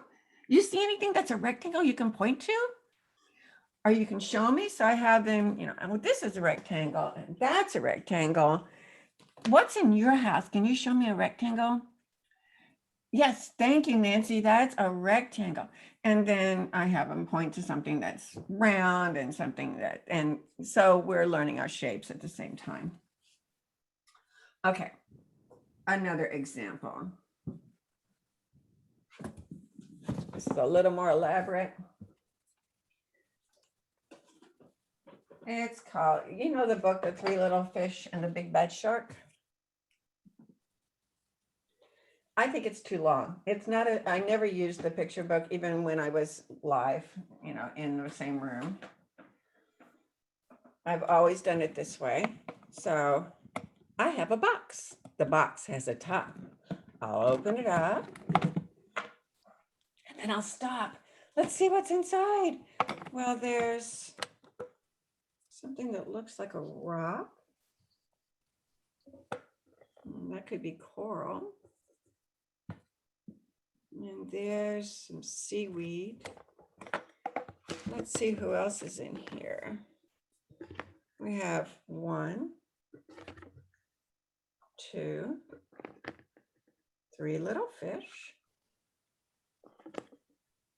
and a mama fish. And we have the big bad shark. Once upon a time, there were 3 little fish who lived with their mama. One day, mama said, "Little fish, you are all grown up. It's time for you to find your own place to live." "Okay, mama." "All right, mama." Okay, mama. And they swam away. They swam until they came to some seaweed. "Hey, look, seaweed, I love seaweed. I'm gonna live here. You wanna live with me?" Thanks, but no thanks." Yeah, thanks, but no thanks. And the first little fish moved into the seaweed. The other 2 swam on till they came to the coral. "Beautiful coral. I'm gonna live here. You wanna live with me?" Thanks, but no thanks. And the second little fish moved into the coral. The other one swam on till he came to the rock. "There's the place for me." And he moved in. Pretty soon along came the big bad shark. Little fish, let me in." "Nope, not by the scales on my finny fins. Then I'll huff and I'll puff and I'll blow your ass in." And he huffed and he puffed. Woo! "Help me, help me, help me, help me." And the little fish swam away. Finally, he gets to the last one and he bites. Oh! Breaks out all of his teeth. Oh. And the 3 little fish live in the rock house happily ever after. So it makes it very visual and active. When I do this with in a live setting, I try to make time for groups of 5 to come up and act. That story is 3 Little Fish and the Big Bad Shark by Ken Geist. It's not the story is too long, I think, but that's just my opinion. But I love making it into this kind of little puppet show. And when I have live kids in front of me, and it's a fairly small group, I have them come up 5 at a time and act out the story with the puppets. So, I'll have a mama and the 3 fish and the big bad shark, which is a fairly popular one. I want to be the shark. Yeah, everybody wants to be the shark. And what's really cool, though, I use it a lot with kids with special needs who are nonverbal. I mean, a lot of the kids I work with are nonverbal, but because they can show comprehension by doing the puppet, they can totally participate. I also use it with a lot of kids who have profound behavioral issues, and typically will not work together. They won't collaborate and work together, but because they want to do this, they will. They will come up and they will collaborate with each other in order to tell the story. So if you're looking at working with children with special needs, these kinds of things really do give them options so that they can be part of the group and so they can show understanding. So give that some thought. These are, I believe they were from Oriental Trading Company, and I think it was like 8 or 10 for $6. I mean, not expensive. The hard thing to find was a shark puppet that wouldn't scare kids, because I was going to use it with kids with special needs and 2-year-olds as well as older kids.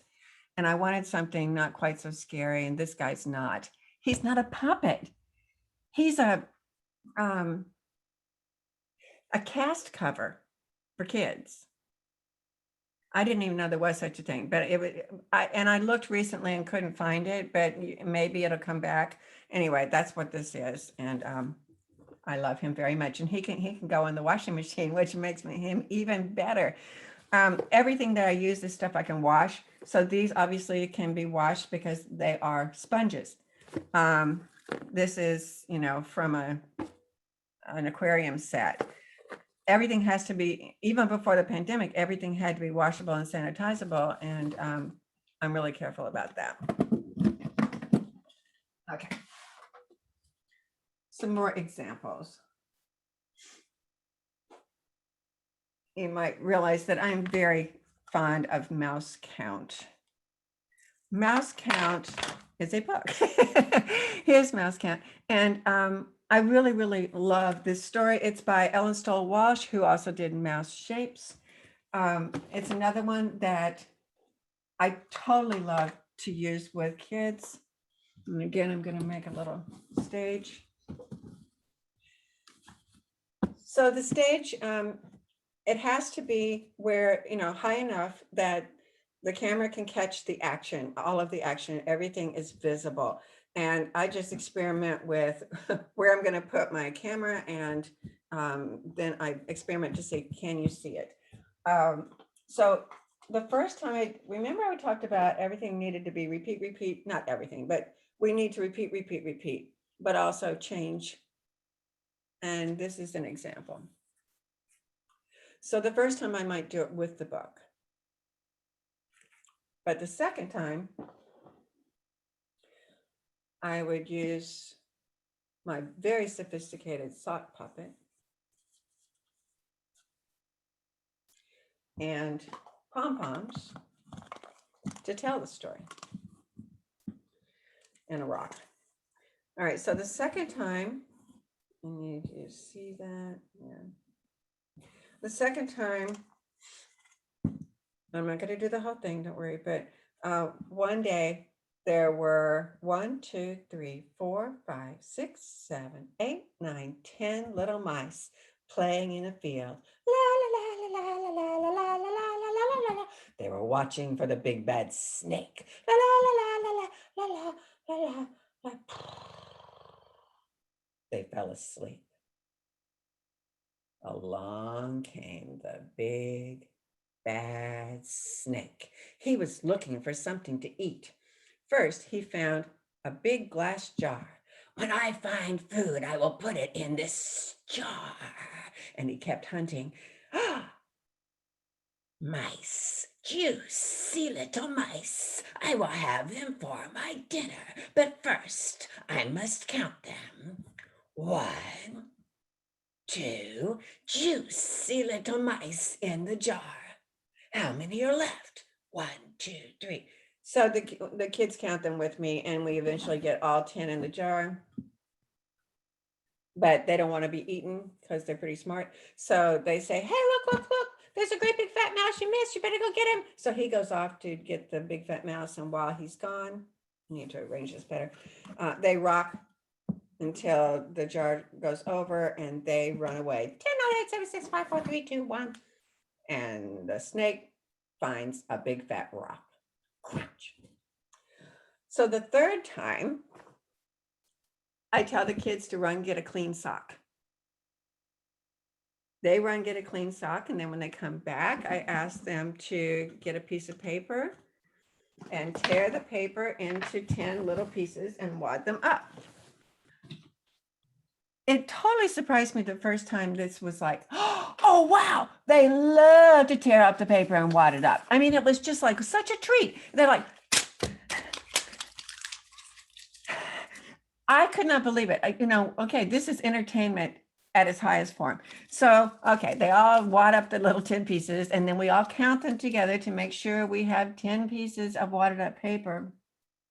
And then they put on their sock and they tell the story with me. This time they acted out with me. And we change the math every time. So sometimes it's 2 and 8, sometimes and sometimes I say, let's sort them in a different way. Should they count the blue ones first? So you're doing math with them. At the same time, you're having them tell the story with you. Okay. So I hope you're noticing a theme. Everything I use is inexpensive, if at all possible. For one thing, because I usually have to buy all of my own props, so I'm going to make it inexpensive, but also because I want it to be replicable. I want me to be able to replicate it in case it gets wrecked. I want librarians and teachers to be able to replicate it. I want parents to be able to do it at home if they want to. So I'm trying to provide ideas for them as well as, for you and me and everybody else. When I go back into classrooms, I have 30 sets of this, 30 socks, 30 sets of the of all these props. But when I go back in the classroom, I can't use these anymore. So I have these. I'll have this for me and the teacher, and I have the teeny tiny little ones for the kids, that those will be theirs to keep. If that starts to be a little onerous, then these can be sprayed with Lysol and I can take them to the next classroom. Or you can take them, you can use them for your next kids. So that's what I'll be using instead of the sock. I'm not doing it right now because it's so great for the kids to go get the clean sock and get to use that. Well, the reason I don't wash the socks is because it washes off the ink, even though this is supposed to be permanent ink, but it's not. So I have found that out the hard way. I'll see how long I can wait before I go back to using. I like the socks better. The reason I like the socks better is because it requires better fine motor skills to work with those, and the teachers really like working with them. And I might just, start going to the dollar store and buy children's socks and just hand those out. The dollar store applauds when they see me walk in. So, because I am there all the time. They're like, what do you want? Okay. One more.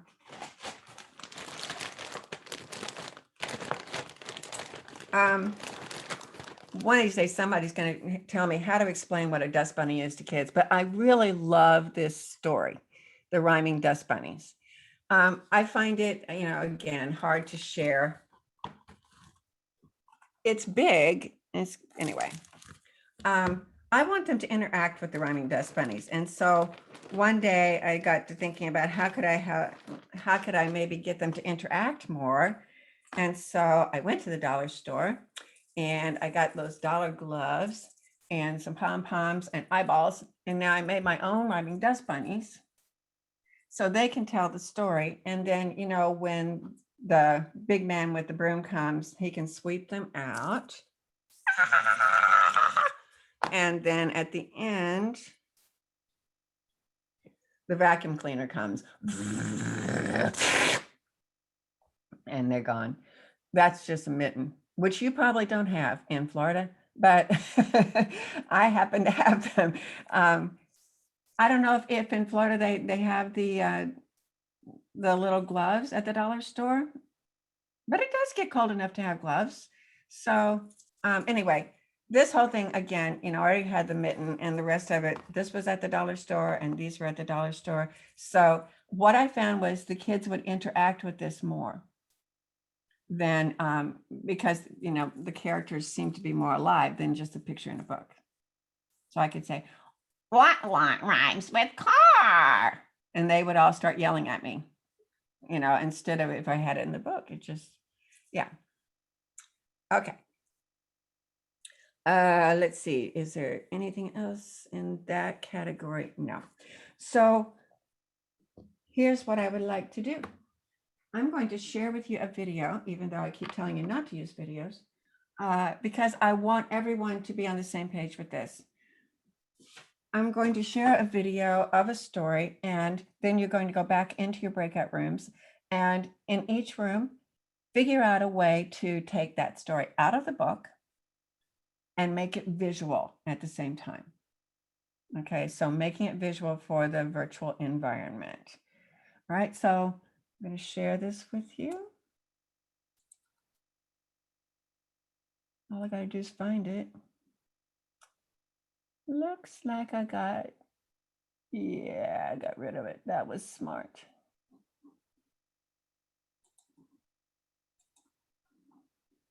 Oh, gosh. Nope, that's not going to work.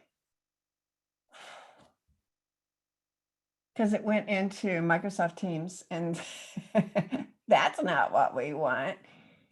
Okay, let me think for a moment, please. Thinking is not my thing. Okay, I found it. Now, go back to there. Share screen. There it is. Here we go. Lizard Song by George Shannon.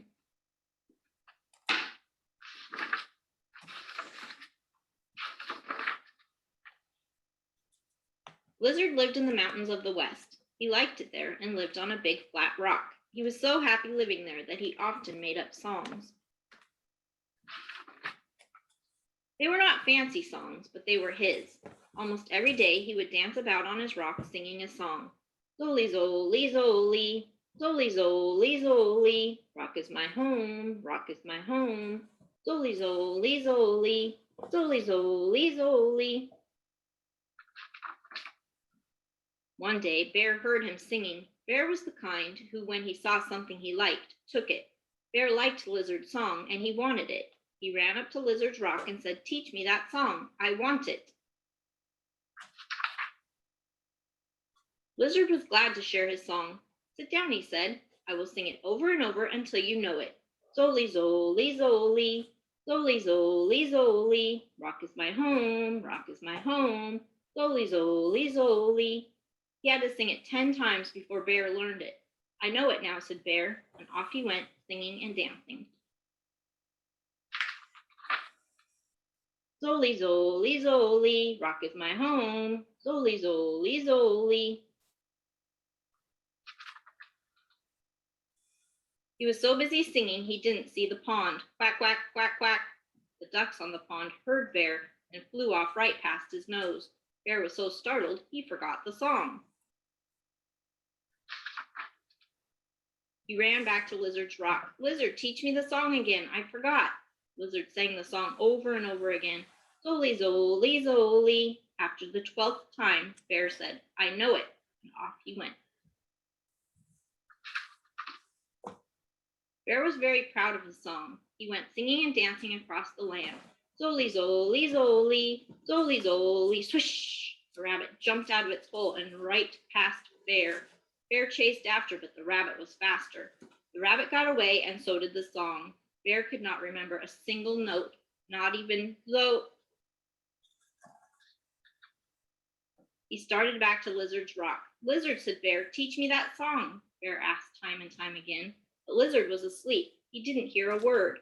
Bear did not know what to do. He thought and then quickly scooped Lizard up in a sack. He would take Lizard home with him. That's what he'd do. He had Lizard in the sack, but it was a quiet trip home. No song to sing, nor dances to do. As he walked along, the sack swung about. Lizard woke up. No sun, no moon. All he could see was dark. Lizard was scared. He quietly began to sing his song. Zoli, zoli, zoli, zoli, zoli, zoli, rock is my home, rock is my. Bear heard him. He stopped and dropped the sack. "Lizard, teach me your song. I want it." "Bear," said Lizard as he crawled out of the sack, "my song is about rocks. My song is about me. What about you, Bear? What is your home?" "Den," answered Bear. "Den is my home."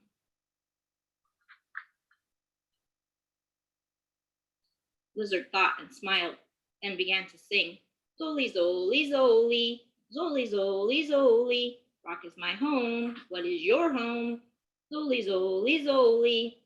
Bear listened twice, then began to sing too. Zoli, zoli, zoli, zoli, zoli, zoli, den is my home, den is my home. Zoli, zoli, zoli, zoli, zoli, zoli. They sang and danced all the way home, Lizard to his rock and Bear to his den.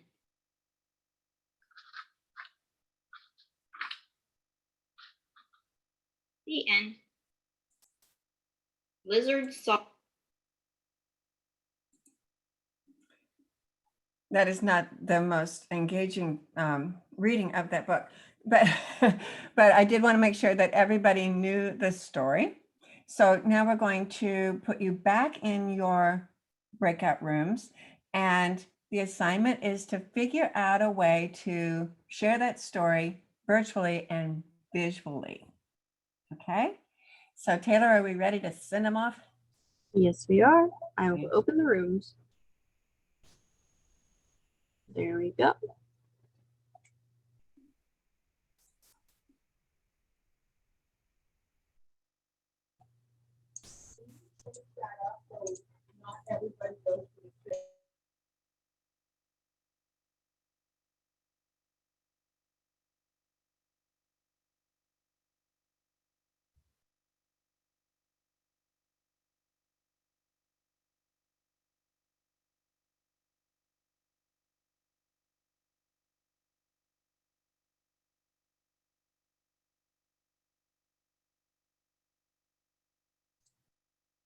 And at what time would you like me to send a broadcast? Give them, wow. They need at least 10 minutes on this. I'm thinking a little longer, but I would like for them to be able to, for us to be completely done at noon your time. It's about a 27 minutes. Yeah, but they need to also report out. So let's give them 12 minutes and then, Okay. right? If they have 12 minutes now, and then we'll have about 15 minutes to share. Yeah. Sounds That's good.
Looks like we have 2 groups back. All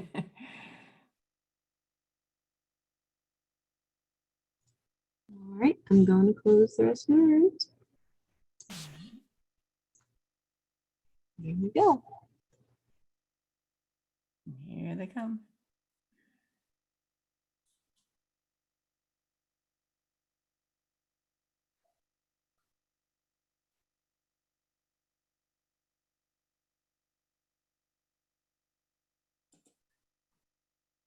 Welcome back. Okay, so I can't wait to hear what the groups came up with. It looks like each group is going to have 1 minute to tell us what their idea was. And it's okay if it's pretty much the same as somebody else's idea, but we still want to hear what you came up with. And we're going to go the other way. We went 10 to 1, so this time it's going to go 1 to 10. So clever. Okay, so group 1. Would you please tell us what you came up with, how to share this story visually and virtually? Hi, it's me. We discussed, everybody has different items on hand, and so this could be adapted however you would need it to be. If you wanted to show the sun and the moon, you could do those just easily on a stick like we did for our future thing that we're going to be doing today. So you could have a sun and a moon, and a rock is a simple thing. You could use the lizard and the bear, the duck and the rabbit, or you could change all the characters all together to whatever it is you have on hand, whether it's a puppet or a beanie baby or a stuffed animal, or like I have one of the plastic critters there, you know, that you pick up from Dollar Tree, which also is a hit for me, and have a sack. The den can be a bowl, a bag, a box, whatever, super easy. And we decided emphatically to cut down on the Zolies because it gets to be a very long story. So when he runs into the other things, you could do maybe the first 6 Zolies, and all of a sudden he's scared. And then the next time you can do 3 Zolies, and he forgets again, and go from there. But that's it. I mean, just adapt it to your needs and your critters that you have on hand or whatever you make. And, you know, don't be afraid also, if you want to use the exact critters, is to use, fair use, clip art, pictures, whatever, on sticks, or however you can do it as flannel board. You could do it as a picture story or a picture board or something where you can draw it out as you're going. That's not for me, but it's for some people. Yeah. So there's all different kinds of ways to do this. Great job. Thank you very much. Group 2, what did you have to say? All right. So our group was Mary and Mildred from Broward. So we didn't shy away from the song so much as we wanted to incorporate the kids into the song and have them sing the song when it came up. So yes, we were thinking of puppets, simple things. A lot of people would only, maybe depending on the branch, we would have either thinking of incorporating that style that you talked about doing with the paper one. Mary has a great example of it. And she said that we can do a bear and do a lizard. And at the end, you could even teach the kids how to make a simple puppet themselves. So that could be part of the activity for the story. So have the puppet, have it visual, have them do the song, you know, and again, it could be just one rendition because yes, 6 Zolies is a lot. It is a lot, but have them sing the song, or at least Mary had a great idea, maybe even teach the rhythm and have them incorporate things that they have in their own house. Do they have Zoli, Zoli, and then they would bang it on, and then have them do that at the beginning of the story. I need you to gather something that you could use as a musical instrument. And that could be something both visual and auditory for them. Nice job. Great. Thank you very much. Group 3. It's us. Oh my goodness. That everybody noticed that Gloria Cordovat just made the most beautiful lizard out of the blue. Oh my goodness. She's amazing. Amazing. So I have short-term memory. Melissa, you jump in, feel free to jump in. So we talk about using, just like Gloria did her lizard, using sticks for the characters, and and then different props for like the sack, very similar to what it has been already mentioned of when the bear takes the lizard. I made my own little lizard. Isn't it cute? Yes. We talk about possibly making a different rhythm of the Soli Soli and inviting the little ones to make their own. How will you sing it? Someone also mentioned clapping along the song and use it as an opportunity for them to follow a pattern or rhythms, and you can practice it and then have them practice it and then join you. So you can make the pattern for them to practice pattern and rhythm. Or the shaker eggs. Or the shaker eggs. Yeah. So that takes me to music instruments. If you have instruments, they could follow along during the story or after you tell the story. That you can finish with the Soli Soli, just the Soli Soli and the instruments. Because in my case, I do family story time, and I have tried doing music instruments, and it doesn't work. It's too crazy, chaotic. I mean, we still have fun, but they lose track of what I'm telling in the story. So we tend to finish it, use the instruments at the end for that end party. Did I miss anything, Melissa, or anyone? I don't think so. But I just had another idea off the top of my head, is that you could have them name where their home is. Do they live in an apartment? Do they live with their parents? Yeah. That kind of thing. Yeah. The library. Soli Soli Soli, the library. It's my home. Exactly. So that gets that other interaction and them thinking about that. Yeah, it gives that personal connection. Very good. Thank you. Group 4. All right, I'm Judy. I'm with Group 4. We came up with a couple of different things. For the most part, we talked about doing that bottle drain setting where you had the pre-made graphics all ready to go. And so you can talk about the character and the setting. And then the most important part was really just changing your voice and really encouraging the kids to use the different voices and maybe like rap the song out or something, make it like more really catchy for them. And the other thing we talked about was doing the finger puppets, where you could really animate it and have them when they're dancing, and then you could act it out. He forgets the song, and then what do we do? And so a lot of the changing the voice is a lot of the acting out with your fingers. So it really draws their attention to the screen, and really kind of you could use real world things too, like the rock and the ducks flying off. You could have them fly away, and you can use all those different kind of things. So either the two settings, either one, whatever worked better for you. But really changing the song and really getting fun with that. Yeah, and the voices. Yeah. I couldn't have found a much more boring version of it. Because it really should be. Anyway, Group 5. Group 5. I know somebody was in Group 5. I can talk. I had to step out for the last couple minutes of it, but we talked about a lot of the same things that like everyone has mentioned already, like the idea of doing like even stuffed animals or puppets or like whatever you have lying around. And we talked about how like you could change the animals. Like I might not have a lizard, but especially here in Gainesville, there's always like an alligator around. So I could use an alligator. Or I don't know, I've got a llama right next to me. So like it could be a llama instead of a bear. Like you could just change it to whatever you have lying around.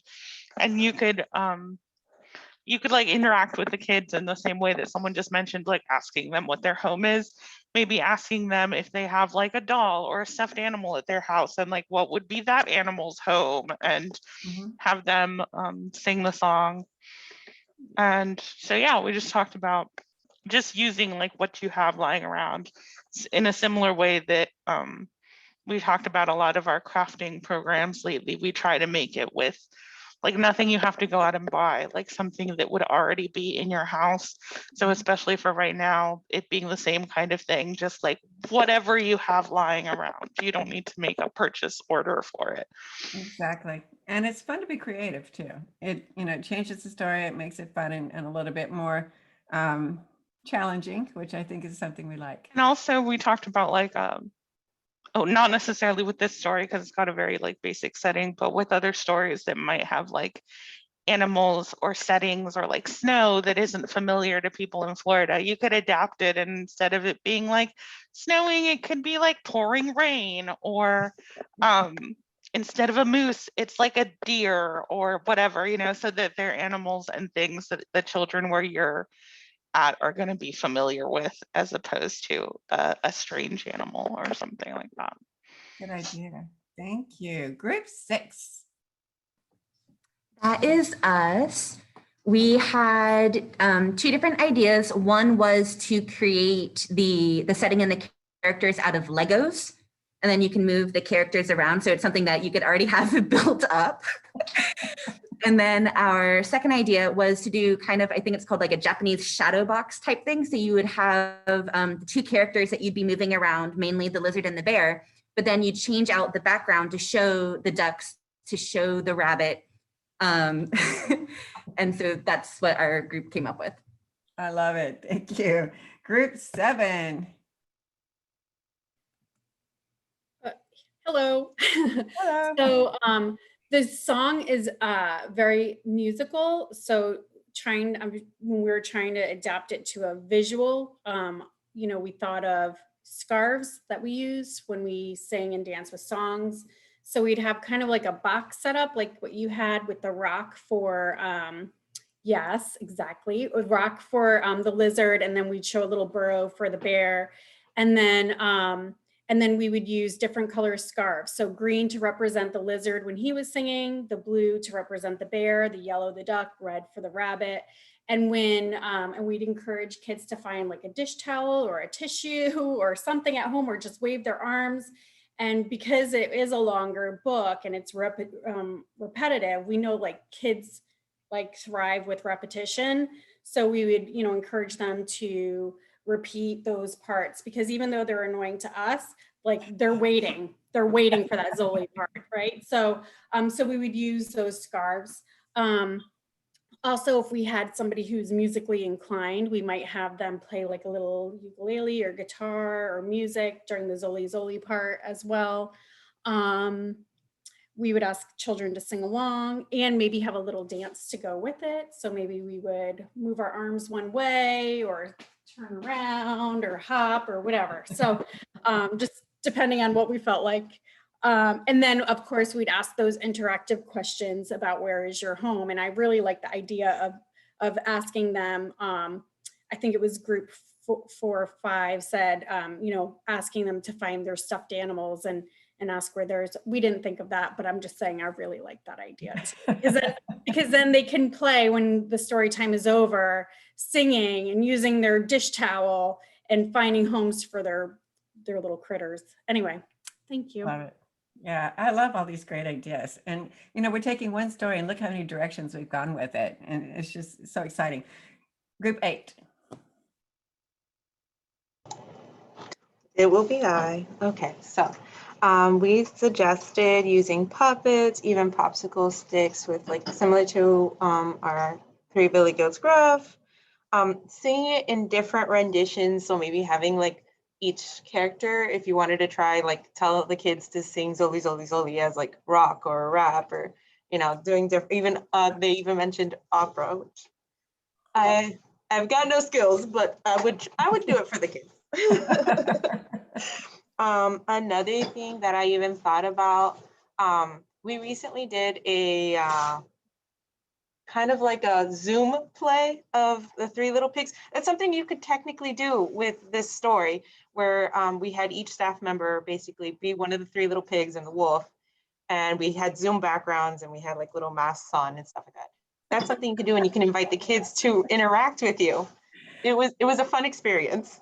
That sounds like a lot of fun. Thank you. Group 9. Hi, everybody. This is Gloria, and I'm speaking for Group 9. And as you can see, we did it really fast over here. We just took like, you know, a lunch bag and we cut it up. We added some music for the den. This was what I have at hand available. So as far as materials, we can like take whatever you can see, like holding for a book here.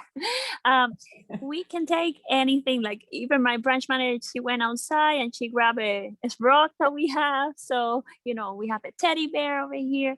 So as far as materials, we can take whatever, you know, we have accessible at hand. Dana from our group, she made a cutout really fast of, you know, construction paper that you can like even take like printouts online in color or something that you would like, and then you can cut it out and you can make it like with the sticks and everything else. And as far as music, we can use like any instrument that we have available. That we can do like the maracas that everybody was saying with the egg shakers, or any instruments that you have at hand. And that way it can get interactive with the children as you're reading the story. Like, now is the time, everybody will accompany me now, like, you know, singing and everything else.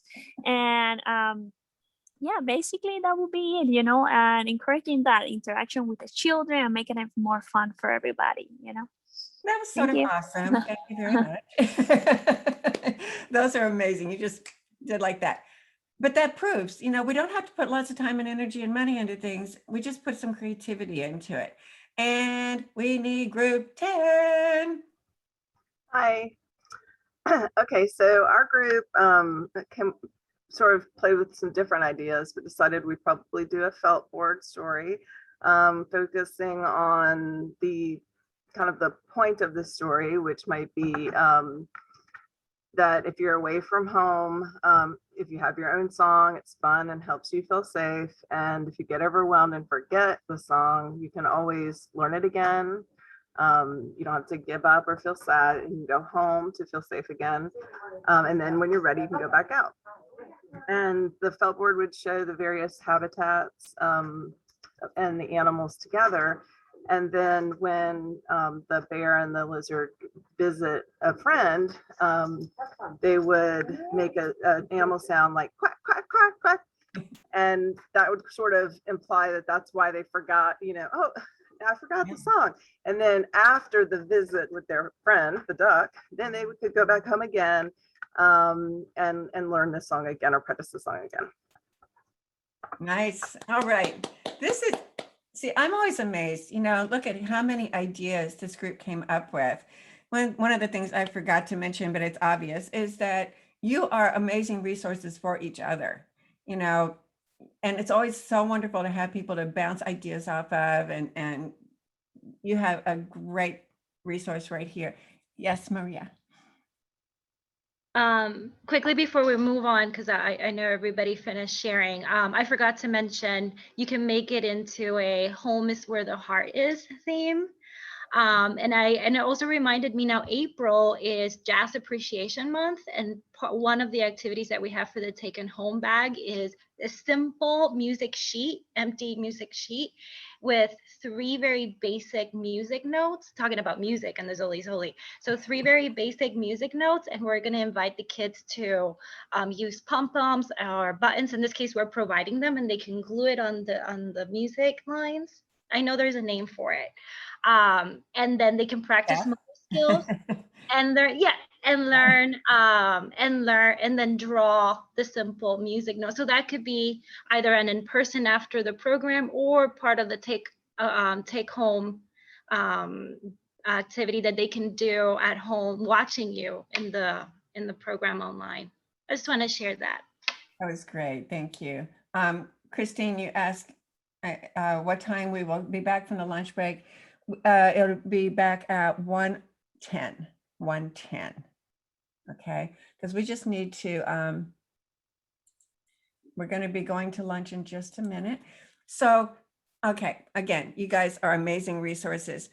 We will be using the 3 Billy Goats Gruff after lunch, but I also have another assignment over lunch, which is to come up with your own version of the 3 Little Whatsits and the Big Bad Who's It. Obviously, this is a very creative group. So you have the materials, you have your pipe cleaners, which you wind around your finger, and then you make a little loop and glue it to the cardstock face. Yeah, Deanna's already done with that. And you have your 3 houses that, what I love about this, these are recyclable. That's one great thing, but also you can use crayon on them. So it's a real quick way to make the houses. And then you have your paper bag. I did not give you construction paper because I figured you have some. And so you can make your big bad who's it. There's a cat. So figure out, you know, what characters you're going to want. And you don't have to totally finish it, but over the break, please at least come up with your idea for what you're going to do with your 3 little what's its and the big bad who's it. Okay. So we will be looking at all that stuff when we come back after the break. So we're going to stop now. We're going to have a 1-hour break. That means that we will, let's take it till 1:10, like, because that's what I told her. So 1:10 and we start again. Is that okay?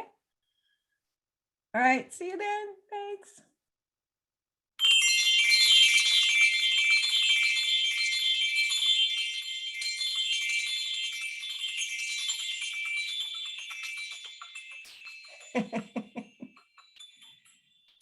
Oh, Gloria, you're an overachiever. Look at that. It's fabulous. Welcome back, everybody. I hope you had a good lunch break. Didn't have to watch the desk or anything for anybody. So we have talked about how to share picture books, how to take the story out of the book and make it visual. And you guys came up with some great ideas for doing that with the story about Lizard's song. So now let's talk about another option, and that is using folktales, because folktales, you know, unless you're using a copyrighted version of a folktale, it's in the public domain. The story of Little Red Riding Hood is in the public domain, and you can tell it any way you want to, as long as you're not just quoting word for word a copyrighted version of that story. So if you want to take that story and make your own version, you're perfectly welcome to do that. And kids need to know those stories. I mean, they're really our cultural heritage. And so the more that you can do that, the better off the kids are going to be. I know 5th graders who don't know the 3 bears. I've met 5th graders who don't know the 3 pigs. So bringing those stories to the forefront is always a good idea. And if you can, make them visual, and if you can, make them participatory. So I was recently asked to do the Little Red Hen, which is one of my favorite stories anyway, so that was fine with me. And I started thinking about how could I make it interactive in a virtual environment. So I'm going to do a little bit of it for you. I'm not going to do the whole thing, but just to give you an idea of how I went about doing that. So once upon a time, there was a little red hen. Do you know what a hen is? See, the kids don't. So this is the little red hen. What is she? And you know, she's a chicken. So I always say, so that's another name for a little red, a chicken. She's a little red hen. And she lived in a house with a very lazy dog. Woof. Can you do that with me? Woof. And a very lazy cat. Let's all do that. And a lazy mouse.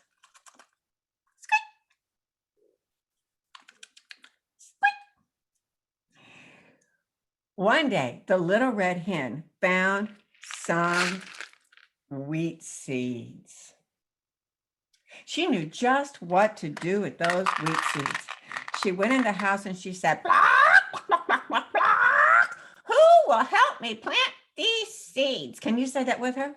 Block, block, block, block, block, block. Who will help me plant these seeds? And the dog said, "Woof, not me." And the cat said, not me. And the mouse said, not me. Then I will do it all by myself. And she did. She poked a hole and put in the seed and patted down the earth. Can you do that with her? She poked a hole and put in the seed and patted down the earth. She poked a hole and put in the seed and patted down the earth. She poked a hole and put in the seed and patted down the earth. She poked a hole and put in the seed and patted down the earth. She poked a hole and put in the seed and patted down the earth. And the rain fell down and the sun shone down, and that wheat grew. But so did the weeds, and the bugs came. So she said, who will help me tend that wheat? And you know what the dog said? Not me. And the cat said, not me. And the mouse said, not me. Then I will do it all by myself. So she pulled the weeds and picked off the bugs, and the plants grew up. She pulled the weeds and picked off the bugs, and the plants grew up. And the next step is she cut the wheat and bound it up and dragged it to the mill. And I show them wheat because kids in Florida don't know what wheat looks like, and kids in Missouri don't know what wheat looks like. And so I want to show them what wheat looks like. And she bound it. So she cut the wheat and bound it up and dragged it to the mill. She cut the wheat and bound it up and dragged it to the mill. And then she takes it home and she asks them if they'll help her make the cookies. And of course they say no. So she measures the sugar and the butter and the flour and stirred it all up. She measures the butter and the sugar and the flour and she stirred it all up. So I show them then that she took the flour and she measured it, because preschool kids learn about measurement.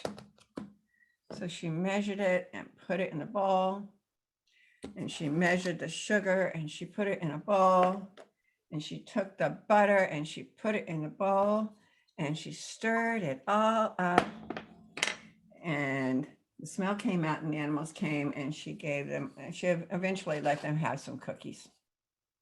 I make cookies with it because I found a wonderful recipe that is just flour and sugar and butter. So I send that home to the parents, that recipe, so they can measure the butter and the sugar and the flour and stir it all up and make it into cookies with the kids, and they can do some measurement themselves. And they're learning about math, measurement, at the same time as they are learning about the characters and problem in a story. So it's all good. So that was one story that I made as participatory as I could. And the goal of the teacher who asked for it was that they learn process. She wanted them to see the process of growing a garden and the process of making the cookies. And so that's why I turned those pieces into participation. So that's one way. Let me just get rid of this because I'm afraid I'm going to knock this all, all over my studio. Okay. Another way to make it work is what you just did with the 3 billy goats gruff. So if you would get your 3 billy goats gruff out, I'm going to get we're going to all do this together.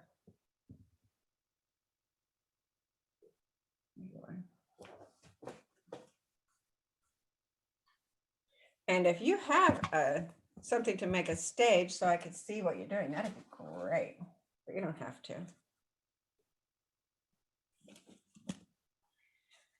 All right, looks like we're about ready.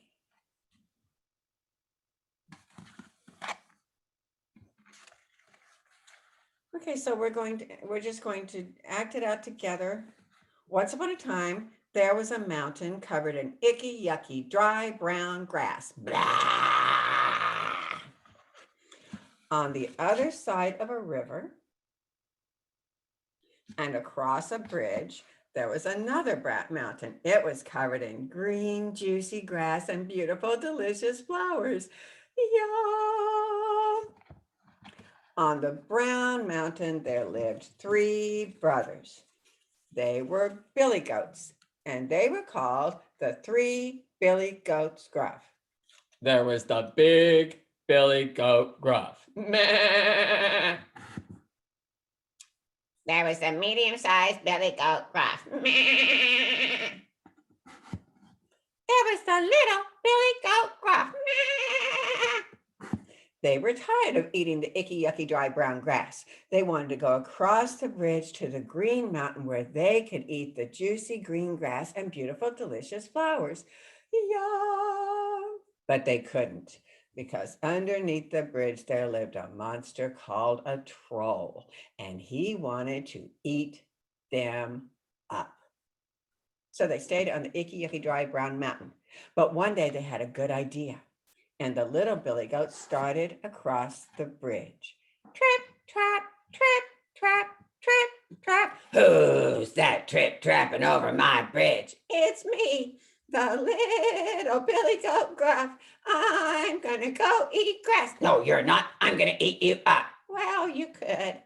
But my brother, the medium-sized goat, is coming, and he is bigger and fatter and more delicious. You should wait. Oh, good idea, thanks. So the troll went back under the bridge, and the little billy goat went across the bridge, trip, trap, trip, trap, trip, trip, and ate grass. Pretty soon along came the middle-sized billy goat gruff. Trip, trap, trip, trap, trip, trap. Who's that trip trapping over my bridge? It's me, the medium-sized billy goat gruff. I'm gonna go eat grass. No, you're not. I'm gonna eat you up. Well, you could.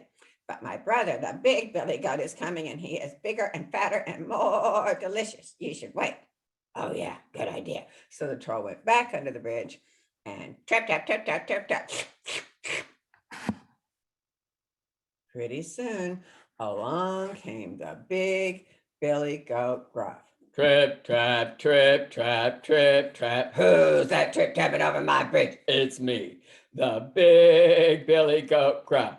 I'm gonna go eat grass. No, you're not. I'm gonna eat you up. Ha!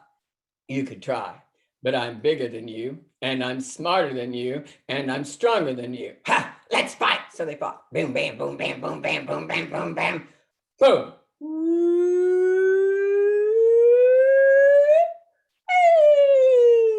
Splat. And the big billy goat went across the bridge. Trip, trap, trip, trap, trip, trap. And those goats ate grass happily ever after. Give yourselves a hand. Woo-hoo. Okay. Like one of the other stories I told you about, I guess was the mouse count. I have enough of those kits that I can have kids get in groups of 4 and tell the story together. And I let them do it enough times that each of them gets to be each character. I tell them ahead of time, you know, we're going to have to work this out. You're going to take turns. You're not always going to get to be the troll. You're not always going to get to be the little billy goat. Everybody gets to take turns.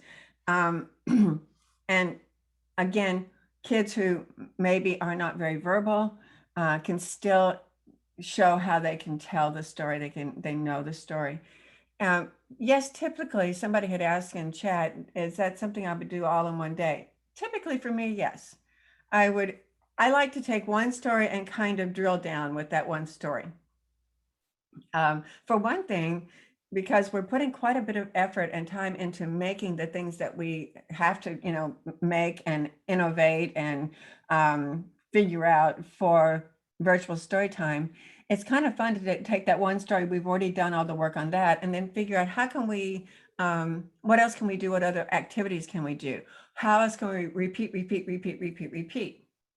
If I wanted to repeat the story of the Three Billy Goats Gruff 7 times, no way they would put up with that. But if I tell it once, review it once, then let them do it, they'll do it another 4 times without ever complaining, and so they're getting the repetition, they're learning the story. And then you can also send home the patterns that I sent you, and they could make their own and tell it at home. One of the other byproducts of that is I can use that kit, and I have many times, face-to-face with 18-month-olds. You just make the troll a lot less scary. Just, who's that trip tapping over my face? Instead of, who's that trip? You just have them kind of whispering. I've never had an 18-month-old or a 2-year-old get upset about it. They like it a lot.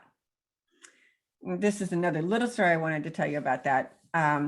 As I've told you, I work a lot with kids with special needs, and I was working with one group. I had actually worked with them for 4 years in a row. There was a girl in this group who I had watched deteriorate physically over those 4 years. It was when I first met her, she could talk a little bit, and she was very bright. She could talk a little bit. She could move most of one hand, so she could use her electric wheelchair.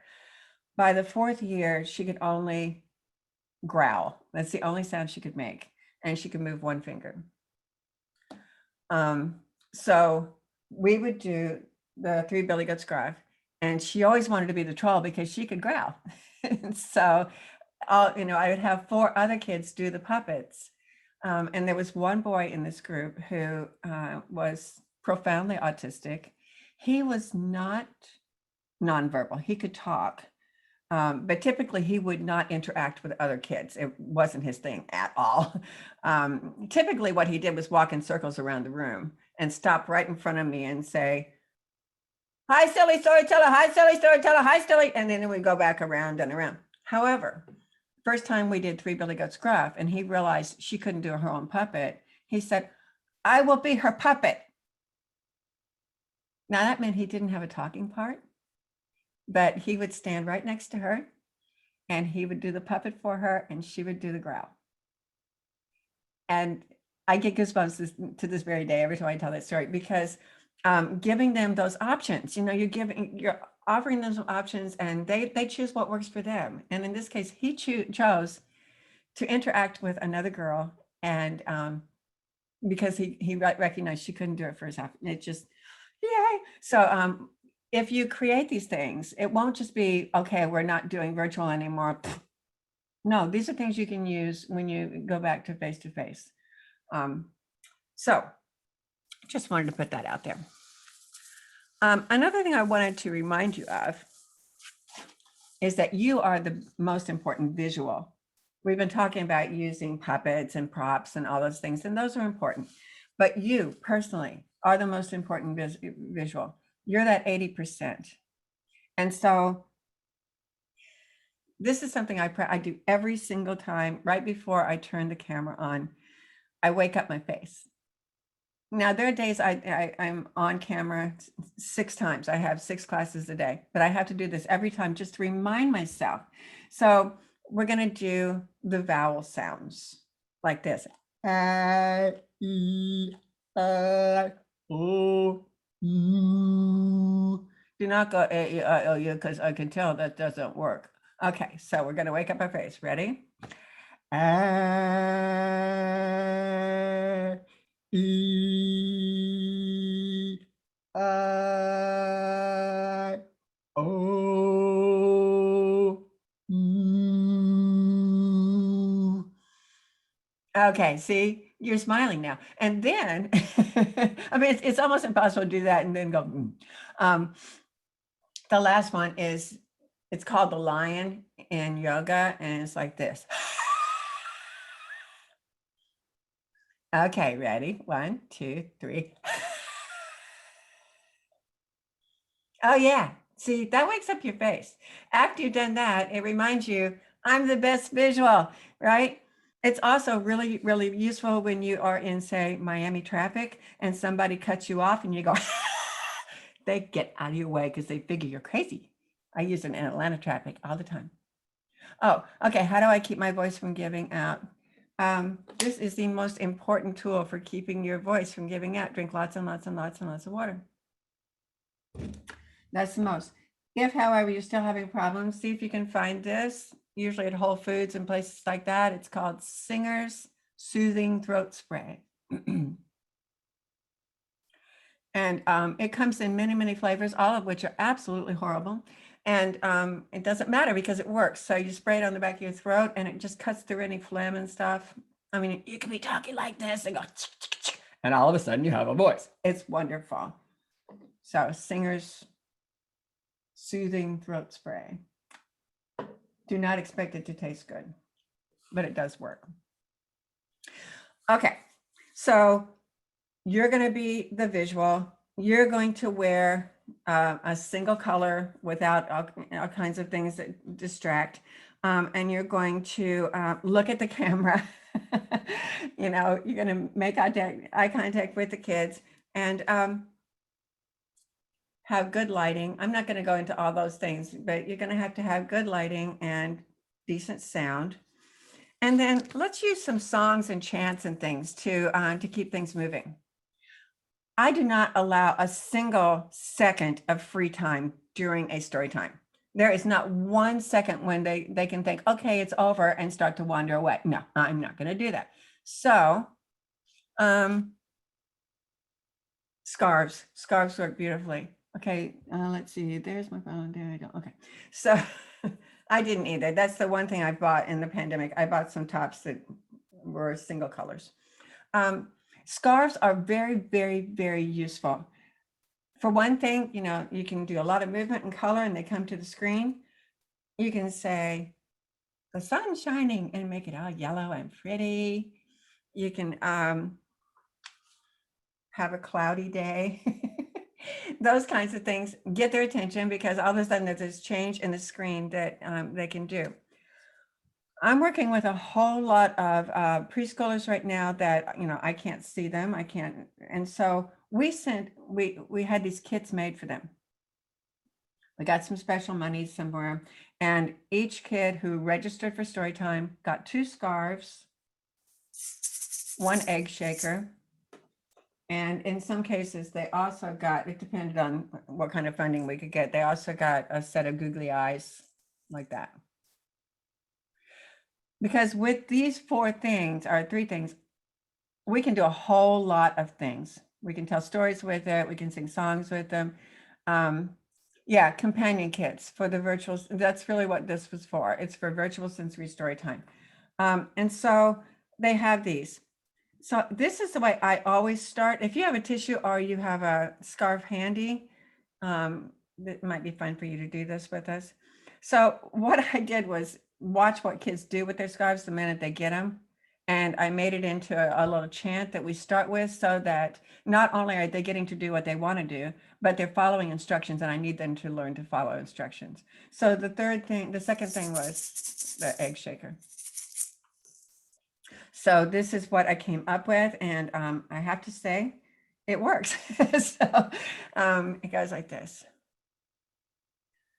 First you hold up your scarf.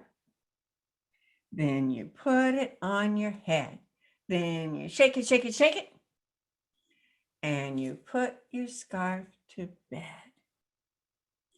You shake it high. You shake it low. Wave it fast, fast, fast, fast, fast, fast, fast, fast, fast. And wave it slow. And then you hide your scarf. And poof, let it go. The first thing typically kids do is hold it up to their face and look through it. And so I want them to have a chance to do that. I also want them to hear the instruction for that and to be following my instructions. They like to put it on their head and shake it. So in a way I'm giving them permission to do what they want to do, but I'm also labeling it and giving them words for it. And then the next time in something else, when I say hide your scarf, they know what to do. So I might say, everybody hide your scarf, hide your scarf, hide your scarf. This is the way we plant the seed, plant the seed, plant the seed. This is the way we plant the seed, early in the morning. This is the way the rain falls down, the rain falls down, the rain falls down. This is the way the wind blows, the wind blows, the wind blows. You know, I'm skipping some stuff, right? This is the way the plant grows, the plant grows, the plant grows. This is the way the flower blooms early in the morning. The first time I did the flower, I figured, okay, we're going to have to do that a whole bunch of times. They tricked me. Every single kid got it the very first time. And this was in a special needs class where most of them were, I was told, functioning at about a one-year-old level, but they all got this right. This was hard, but they got the flower right. Okay. And then, you know, things like two little blackbirds sitting on a hill, one named Jack and the other named Jill. Fly away, Jack. Fly away, Jill. Come back, Jack. Come back, Jill. Now, these make it easy for you to see if kids are understanding what you're saying. So if you say two little blackbirds sitting on a cloud, one was soft, the other was loud. Fly away, soft. Fly away, loud. Come back, soft. Come back, loud. If even just their gestures can show if they understand. Under and over. If they're sitting in the clover and one was under, the other was over, you can see if they understand that those words. They can demonstrate understanding, even if they can't talk. You can tell that mostly I'm working with kids with special needs right now. And those are very important things for them to understand. So does anybody have a scarf activity they would like to share with us?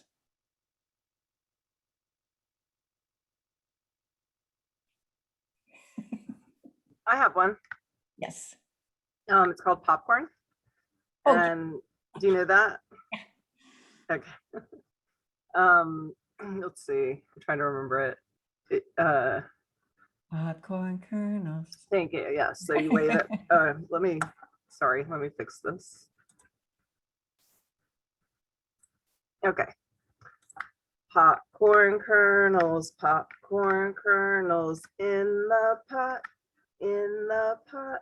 Shake them, shake them, shake them, shake them, shake them, shake them till they pop, till they pop. I love that one. Everybody loves that one. I do too. Yeah, but you know, I've used this with 4 and 5-year-olds. I saw that somebody use it with babies and toddlers. Yes, but kids they don't outgrow these scarves. And you can have them. Okay, I'll do one more with the shaker. The itsy bitsy spider went up the water spout. Down came the rain and washed the spider out. Out came the sun and dried up all the rain. So the itsy bitsy spider went up the spout again. Again, they're demonstrating that they understand the difference between up and down, and that they know what's happening in the story. They understand the sequence of the story.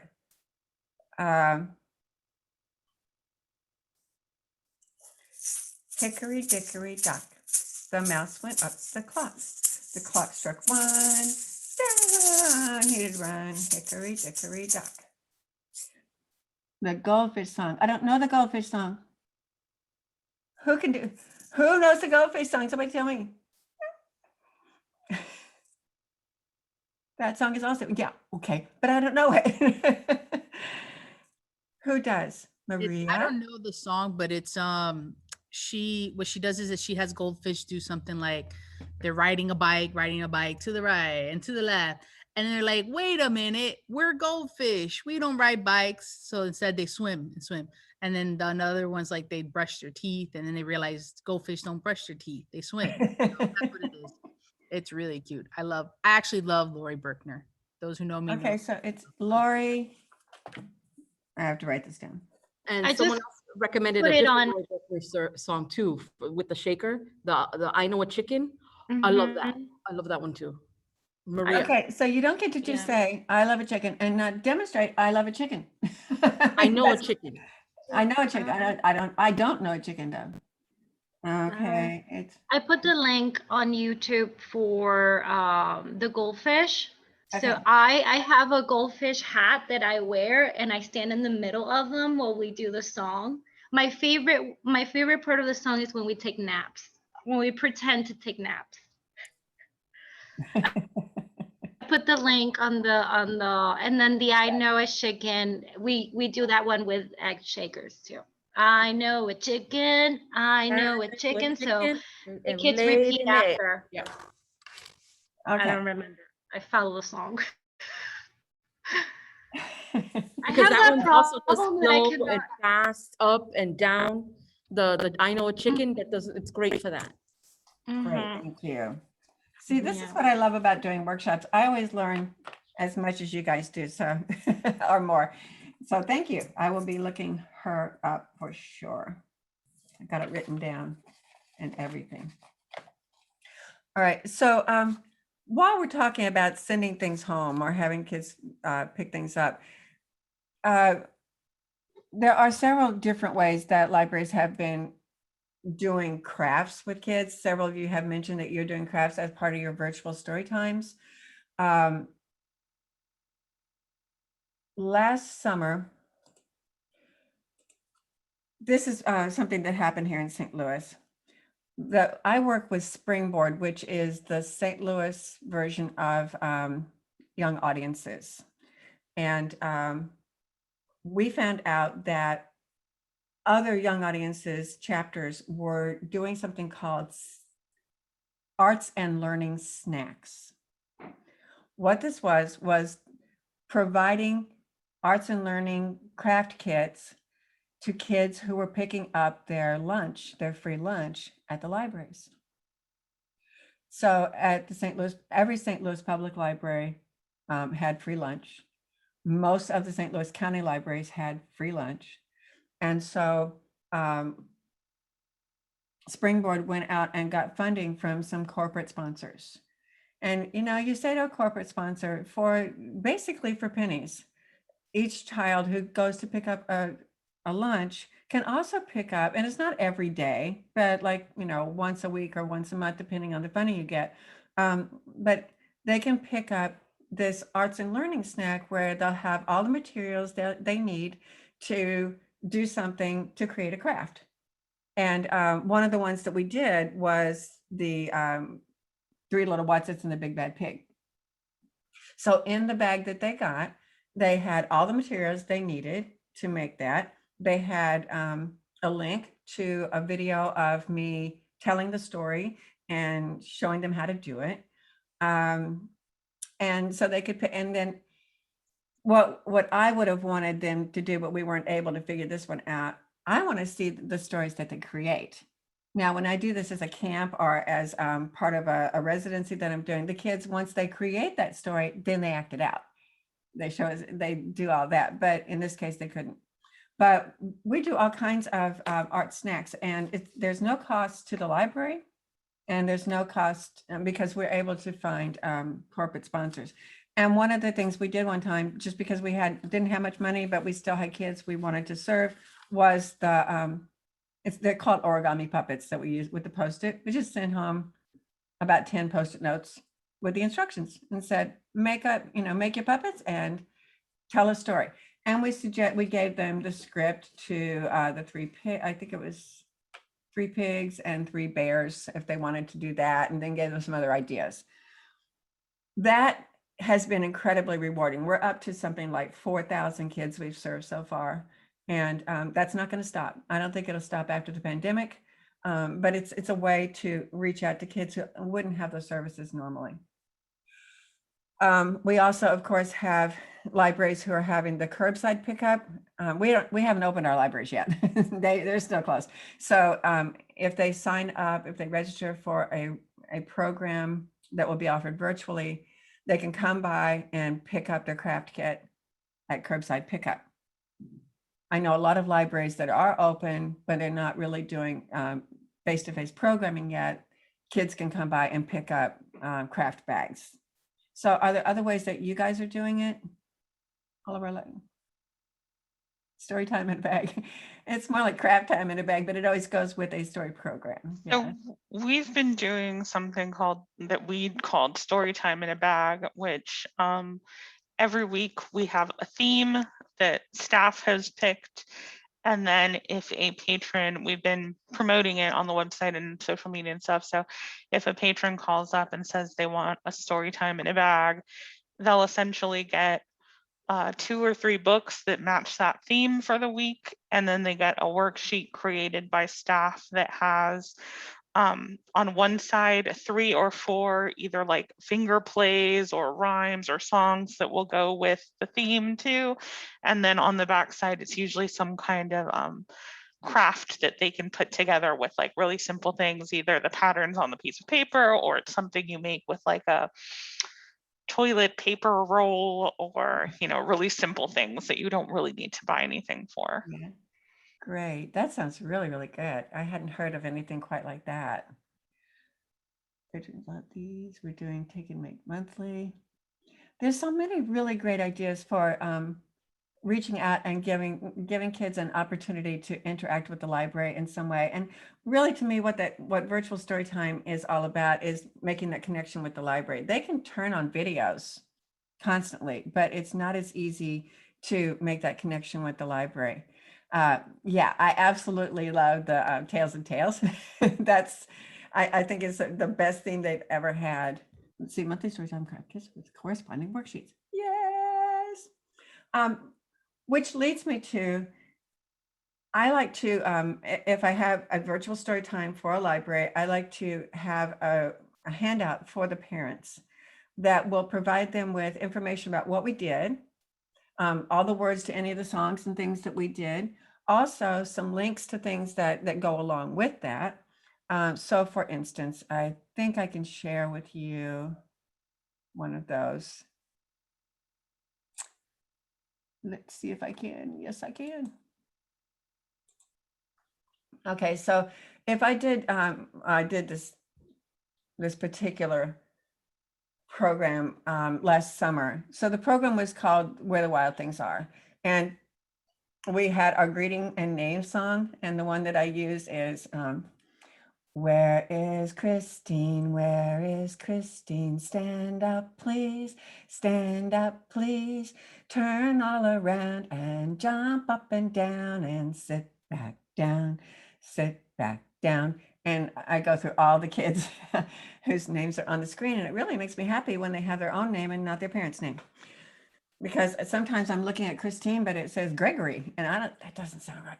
Anyway, so that's also something to always ask the parents to please put the child's name on the screen, and that it's okay if they don't want to put their kid on camera, that they, that can be understandable, but at least the name so you can speak to that child, just first name if that's all they want to do. And then we did If You Ever See a Monster. So again, the words are all there. And this is the story time that I did with it. So I want them to have all that if they want to go back and find it again, if their kids really, really liked a particular thing. The instructions and the list of materials for the craft that we did. And then some additional activities that we didn't do. So here's a link to an activity called Wild Thing Feet or Dinosaur Feet that they could do by themselves. And then some other suggested activities, some other videos they might want to go to.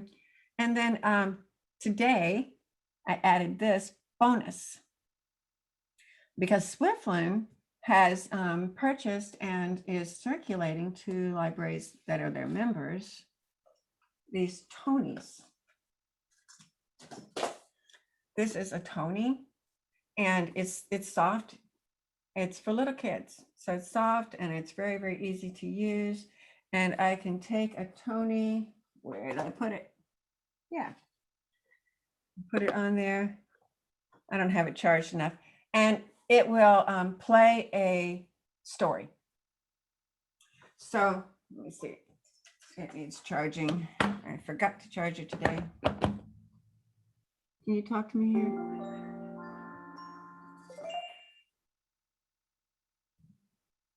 Go ahead, talk.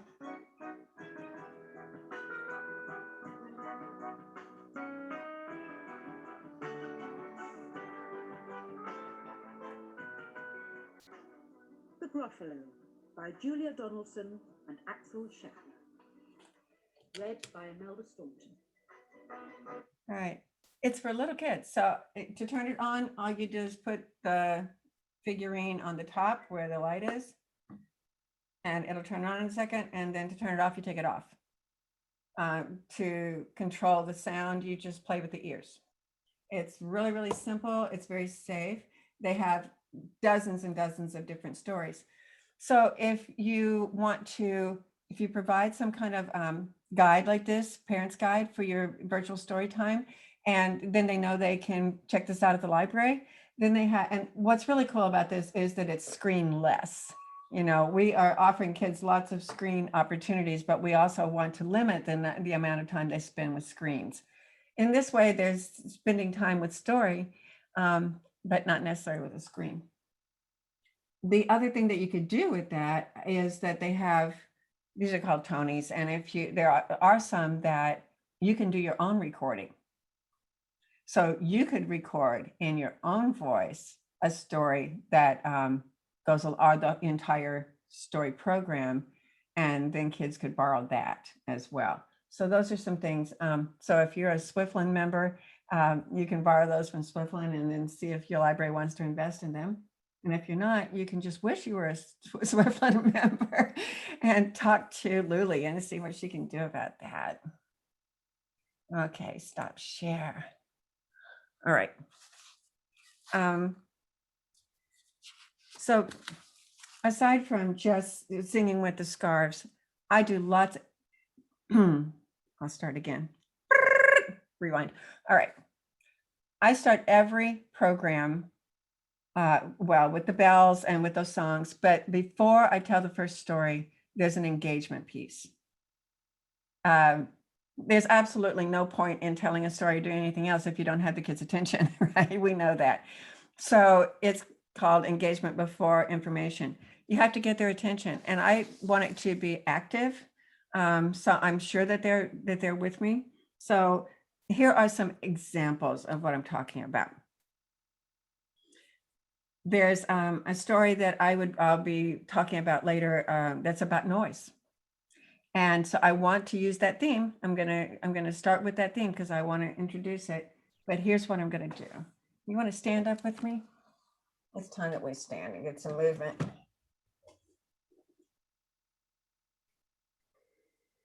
Shh, shh, shh, shh, shh. Quiet, quiet, quiet, quiet, quiet. Shh, shh, shh, shh, shh. Quiet, quiet, quiet, quiet, quiet. Tiptoe, tiptoe, tiptoe, tiptoe. Shh, shh, shh, shh, shh. Quiet, quiet, quiet, quiet, quiet.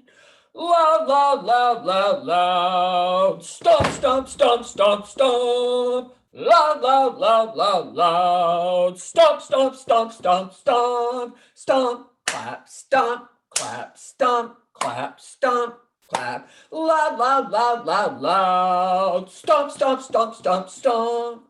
Shh, shh, shh, shh, shh. Quiet, quiet, quiet, quiet, quiet. Shh, shh, shh, shh, shh. Quiet, quiet, quiet, quiet, quiet. Tiptoe, tiptoe, tiptoe, tiptoe. Shh, shh, shh, shh, shh. Quiet, quiet, quiet, quiet, quiet. By the time, okay, when you first start that, the teachers are like, yeah, and the parents go, ooh, wow, tiptoe, tiptoe. The kids are like, what? But when you do the loud, as somebody said earlier, they love to be loud and they really get into it and they stomp and everything. And now the teachers are going, ugh. And the parents are looking like, are you out of your mind? And then you do again, they go absolute silence. They go to silence, which is what you want anyway. That's exactly where you want them. And then you can tell the story immediately. Jump right into the story. It's about self-control. And we want to teach them how to control their bodies and to control their voice and their impulses. And so that little song helps them to do that, and it introduces the story. Here's another one that works really well. You probably know this. See the little bunny sleeping until noon. Shall we wake them with a merry tune? Oh, so still are they ill? No, wake up, bunnies! Hopla bunnies, hop, hop, hop, hopla bunnies, hop, hop, hop, hopla bunnies, hop, hop, hop, hop, hop, hop, hop, stop. See the little bunny sleeping until noon. You keep on doing this till they're worn out, but and it works. And what you finally see is they'll be hop, hop, hop, hop, hop, hop, stop. They'll do that part. Once they've done that, they immediately will go straight down onto the floor to go back to sleep again. So once you have them where they are doing that, again, you can stop and tell a story. Now, if you have really restless kids, now I know that's never happened to you, but if you do, in the middle of a program, when you finish a story and you see that they're really kind of restless and you weren't planning to do it, but you can do that again. See the little bunnies, they will immediately go into a little ball on the floor, as quiet as can be. So you can use it in between as well as to introduce something. Somebody mentioned the freeze dance, Jim Gill's freeze dance before, and silly dance. Those are great. Just about anything you find from Jim Gill is going to be wonderful. He is my absolute favorite. So let's see, some people have been putting in things that they share, and I would love for you to share these, please. If you would show us what you do. So I saw. So one that I do with the kids, it's just real simple. And I've done this with for baby lap time or for toddler time. It works for pretty much anyone to get the wiggles out. And it's just really easy. You go, we wiggle and we wiggle and we wiggle and we stop. And we wiggle and we wiggle and we stop. And we wiggle and we wiggle and we wiggle and we wiggle and we wiggle and we wiggle and we stop. And just kind of make a variety of how many times we wiggle before we stop. And then I'll usually we do it with wiggle, and then we'll clap, and then we'll bounce. And if we're doing it bounce for the babies, jump for the toddlers. And if we're doing it at the end of story time, we'll go with we wave and we wave and we wave and we stop. And we wave and we wave and we wave and we stop, and so on and so on. And it does the same thing. It sort of gets their wiggles out. Nice, thank you. And Rafi, shake my sillies out. Does anybody, Nancy, you want to show us a little of that for anybody who might not know? And her answer is no.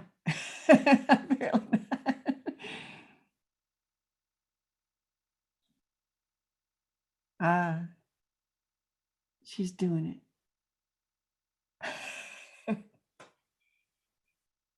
All right, thank you. What about, let's see, somebody else put something in. I'm trying to catch everything before it goes away. Okay,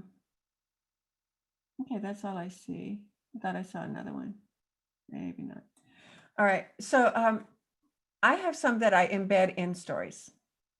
And so, for instance, if you know, I'll get it any minute now. This is another one by Ellen Stoll Walsh. You can tell she's one of my favorites. Hop Jump. I don't use the book. So I tell the story because I'm going to want them to do part of this with me. And it wouldn't, what I've done is I've integrated one of Jim Gill's, what he calls them games, into the story. But in order to do that, I had to change the story a little bit. So the story basically is that Betsy, the frog, is tired of hopping and jumping. And she started singing everybody else, hop, jump, hop, jump, hop, jump, hop, jump. She wants to move in lots of different ways. And so she watches leaves swirl and she twirls like the leaves, etc.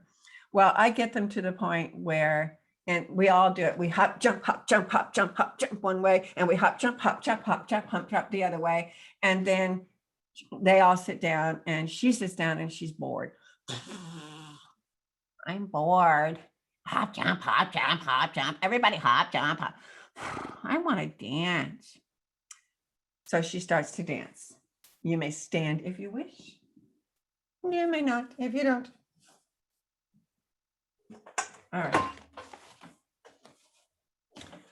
She does the tall, she does the small, she does the hop, hop, hop, hop, she does the stop. She does the slow. She does the tiptoe, tiptoe. She does the curl. She does the twirl. She does the hide. She does the slide. She does the sleep. She does the creep, creepity, creepity, creep. She does the slump. She does the jump, jump. She does the sway. She does the stay. Okay, so did you notice that there are two self-controls in there? There's the stop and the stay. So the kids get up, they move, they're learning verbs and they're doing the verbs, but they're also learning self-control. So after she does that, she teaches all the other frogs to do it. So we get to do the song again. We get to do the dance again. That's Jim Gill's list of dances. That's the name of it, list of dances. And you can see the video on his YouTube. But while the YouTubes are great, and all those other, Rafi's YouTube is great, and all these other ones, I beg you to take them away from the video and you do it yourself. You be the one leading it, if at all possible. I know that they have the guitars and they've got the music and all the good stuff, but you've got your 80%. So I'm just, I throw that right back out there. Jim Gill does this great. He does it way better than I do, but I do it with the kids, individually with the kids. So that works with that. Here's another book that I integrate that into, Moles Can Dance. It's another one that I've done a lot of changes to because, for one thing, it's too long and kind of boring. It's not boring, but it's too long. And if I do it this way with the book, we can't integrate the song, the dance. So the basic story is that baby mole wants to dance, and daddy mole, mama mole, big brother mole, big sister mole is saying moles can't dance. And he says, well, I'm going to dance. So he comes up out of his hole in the ground, whoop, and starts running along till he comes to, in the book, he comes to like 12 different animals, but I give him 3. So he comes to a dog. The dog says, the dog is digging a hole. He says, are you dancing? And the dog says, no, I'm a dog, digging a hole. Oh, you want to dig? No, I know how to dig. I want to dance. And he keeps on going till finally he comes to the children in the library. Not in the book, but in my version, he comes to the kids in the library and they're dancing and they're doing the list of dances. So they teach him, they do it all the way through once. He says, are you dancing? They say, sure. He says, will you teach me how to dance? They say, sure. They teach him to dance. We've done it twice. Then the children sit down, crisscross applesauce. Baby mole runs home, down into the hall, and everybody says, where have you been? Where have you been? Where have you been? And he said, I've been dancing. Moles don't dance. Moles don't dance. Moles don't dance, kid. Whatever. I've been dancing and I'll teach you. So he comes up out of the hall and so do they. And everybody stands up and we do the dance one more time. So there's all kinds of good stuff coming out of that. And I just love to get the kids active and being part of the story and learning all that stuff. Okay, 2 more examples and then we'll take a break. Another example of this is not putting a dance into it. This is having everybody act out the entire story with me. This is Space Boy by Leo Landry. I discovered it that year we were doing all space things for the summer. And I don't remember when it was, but a couple of years ago. I love the story. I don't love the book, but I love the story. And so this is what we did with it. We start with the engagement piece, and you might know this one. Zoom, zoom, zoom, we're going to the moon. Zoom, zoom, zoom, we're going to the moon. If you want to take a trip, climb aboard my rocket ship. Zoom, zoom, zoom, we're going to the moon. Let's go, everybody up. In 5, 4, 3, 2, 1, blast off! Okay, so we do that 2 or 3 times, so we all know it. Once upon a time, there was a little boy named Nicholas. Nicholas was tired, and so he was all tucked up in bed, but the dog started barking, woof, woof, woof, and the baby started crying. It's too noisy, said Nicholas. He looked out his window. There was the moon. It looks quiet on the moon. I bet I could sleep on the moon. I'm going to go to the moon. So he got up and he went over to his closet and he opened it. Would you open your closet, please? And he took out his spacesuit. He put it on. He put on the legs first. Shh, shh. The arms. Shh, shh. He zipped it up. Zzz. He put on his helmet. Shh. He put on his gloves. Shh, shh. And he pulled on his heavy moon boots. And he stomped over to the door and opened it. He stepped outside. And he went over to his spaceship that he always had parked in his backyard. He opened the door.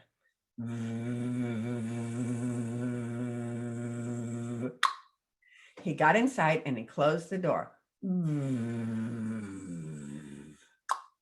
He put on his seatbelt. Zing! And then he started pushing buttons. You can push yours too. Bing, bada bong, bada bing, bada bong, bada bing, bada bong, bada bing, bada bong, bada bing, bing, bing, bing, bing, bing, bing, bing, bing, bing, bing, bing, bing, bing.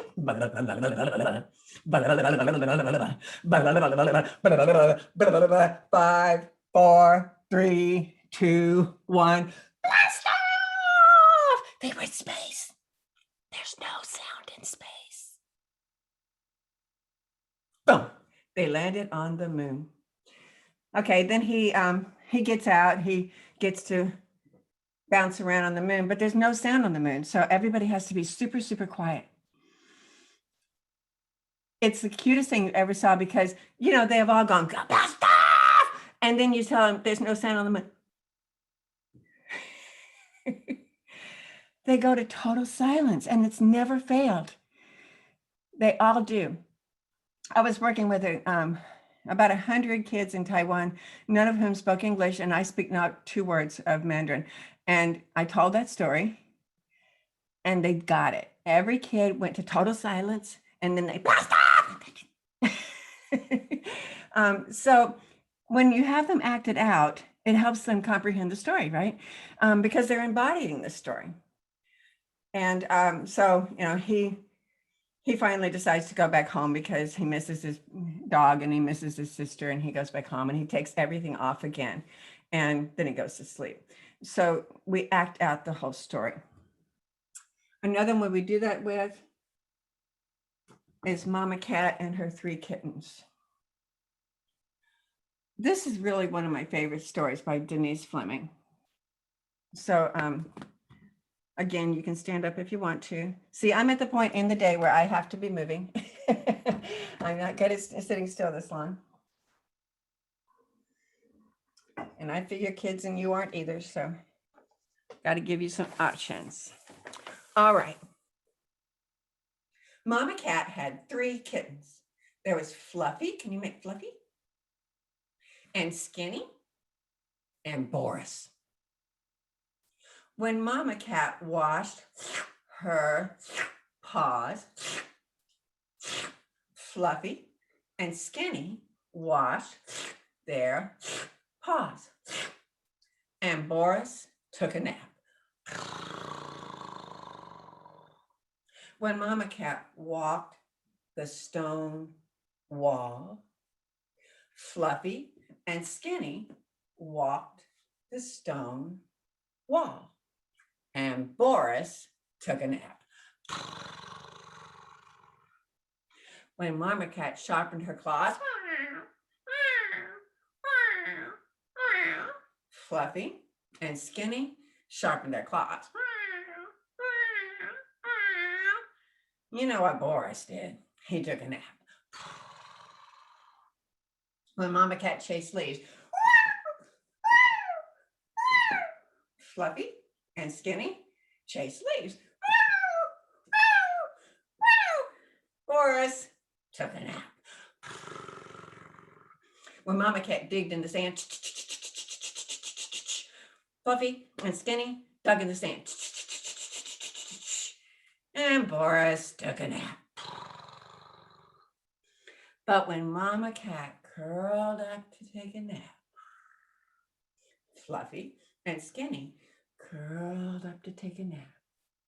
Then Boris stretched and yawned, and he pounced. And then Boris took a nap. And that was the end of that. Except it never is. I don't think I've ever gotten away with telling that one less than 3 times in a row because they love it.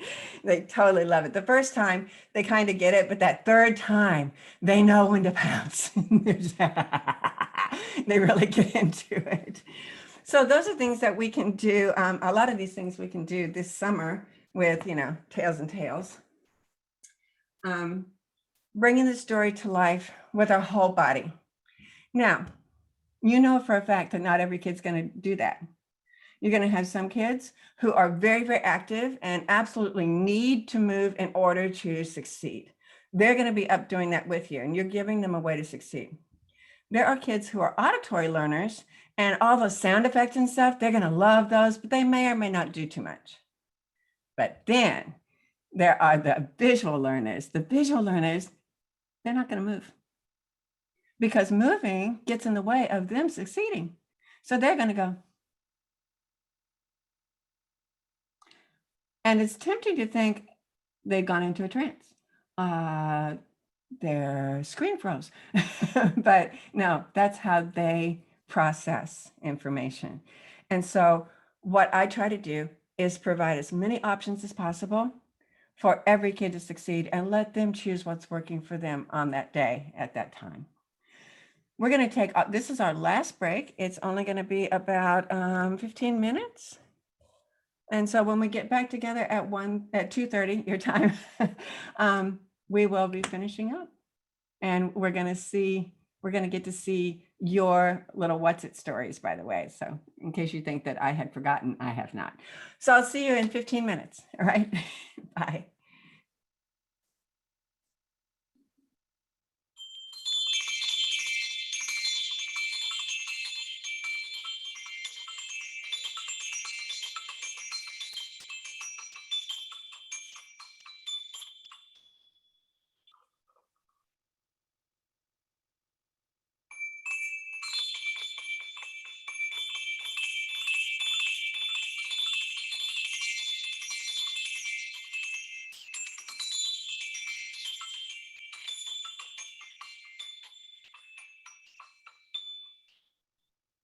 One more time.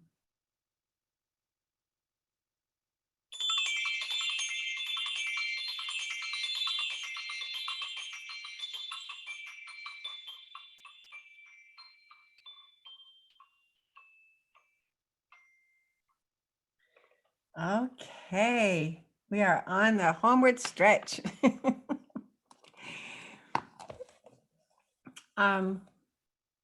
I have a web page that is kind of static because I never get around to updating it. And I don't have a YouTube channel, but I do have some stuff on YouTube.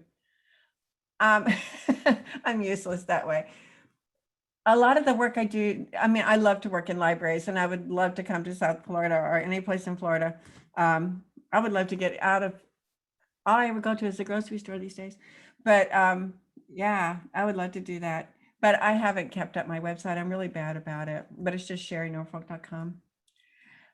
So we've been talking about alternatives to just sharing a picture book and finding ways to kind of circumvent all of the evils of the copyright stuff.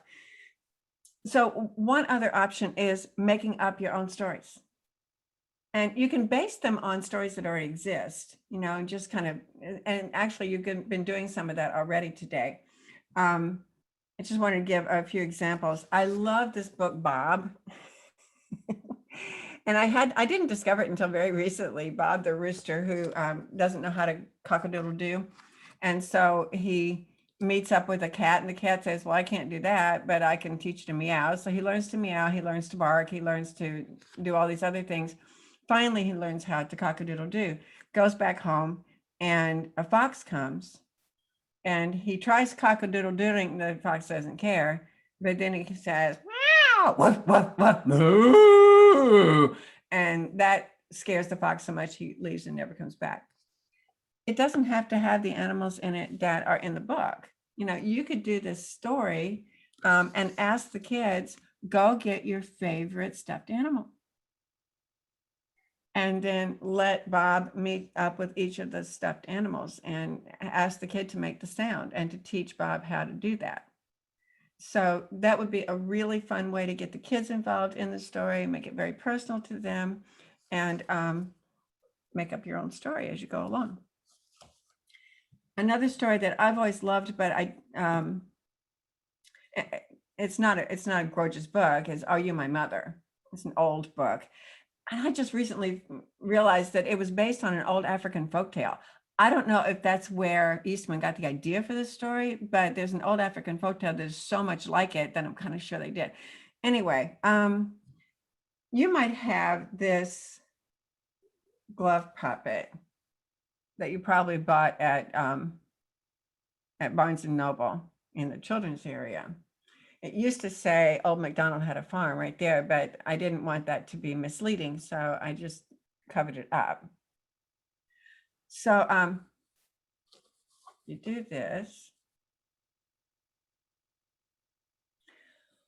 One day, Mama Duck was sitting on her egg waiting for it to hatch when all of a sudden, out of the egg there came a very tiny baby duckling. Oh, my baby's here. I need to go get food for my baby. And Mama Duck swam away. Baby Duck looked around. Hey, where did my mama go? She was here a minute ago. She was sitting on my head. I want my mama. Mama! Mama! I'm going to find my mama. So off he went, wibble wobble, wibble wobble, wibble wobble, till he came to a pig. And the pig said, oink, oink, oink, oink. Hi, are you my mama? No, I'm a pig. I roll in the mud and I say, oink, oink, oink. I'm not your mama. Oh, all right, pig is not my mama. I'll find my mama. Wibble wobble, wibble wobble. He came to a cow. Moo. Hi, are you my mama? No, I am a cow. I give milk and eat grass and say moo. I am not your mama. Okay, cow is not my mama and pig is not my mama. I want my mama. Wibble wobble, wibble wobble, wibble wobble. He came to a dog. Woof, woof, woof, woof. Hi, are you my mama? No, I'm a dog. I dig holes and I chase cats and I say, woof, woof, woof, woof, woof. I'm not your mama. All right. Dog is not my mama. Cow is not my mama. Pig is not my mama. I want my mama. Wibble wobble, wibble wobble, wibble wobble. He came to a cat. Hi, are you my mama? No, I'm a cat. I chase mice and I say, meow. I am not your mama. Okay. So Cow is not my mama. Pig is not my mama. Dog is not my mama. Cat is not my mama. I want my mama. And just then, Mama Duck came back. Quack, quack, quack, quack, quack, quack. Hi. Are you my mama? Yes, I am a duck. I have feathers. I swim on the pond, and I say quack, quack, quack, quack, quack, quack, quack, quack. I am your mama. And she gave him a little kiss and a big hug, and they lived happily ever after. Quack. You can do that with any set of puppets you have. It doesn't have to be finger puppets, but if you have finger puppets, that's great. I just realized one day I have a yellow duck hand puppet and there's a duck here. And so I tried it and it worked. But I've done it with full hand puppets. The only problem is you keep having to change the puppets and that gets a little bit awkward. While I'm talking about finger puppets though,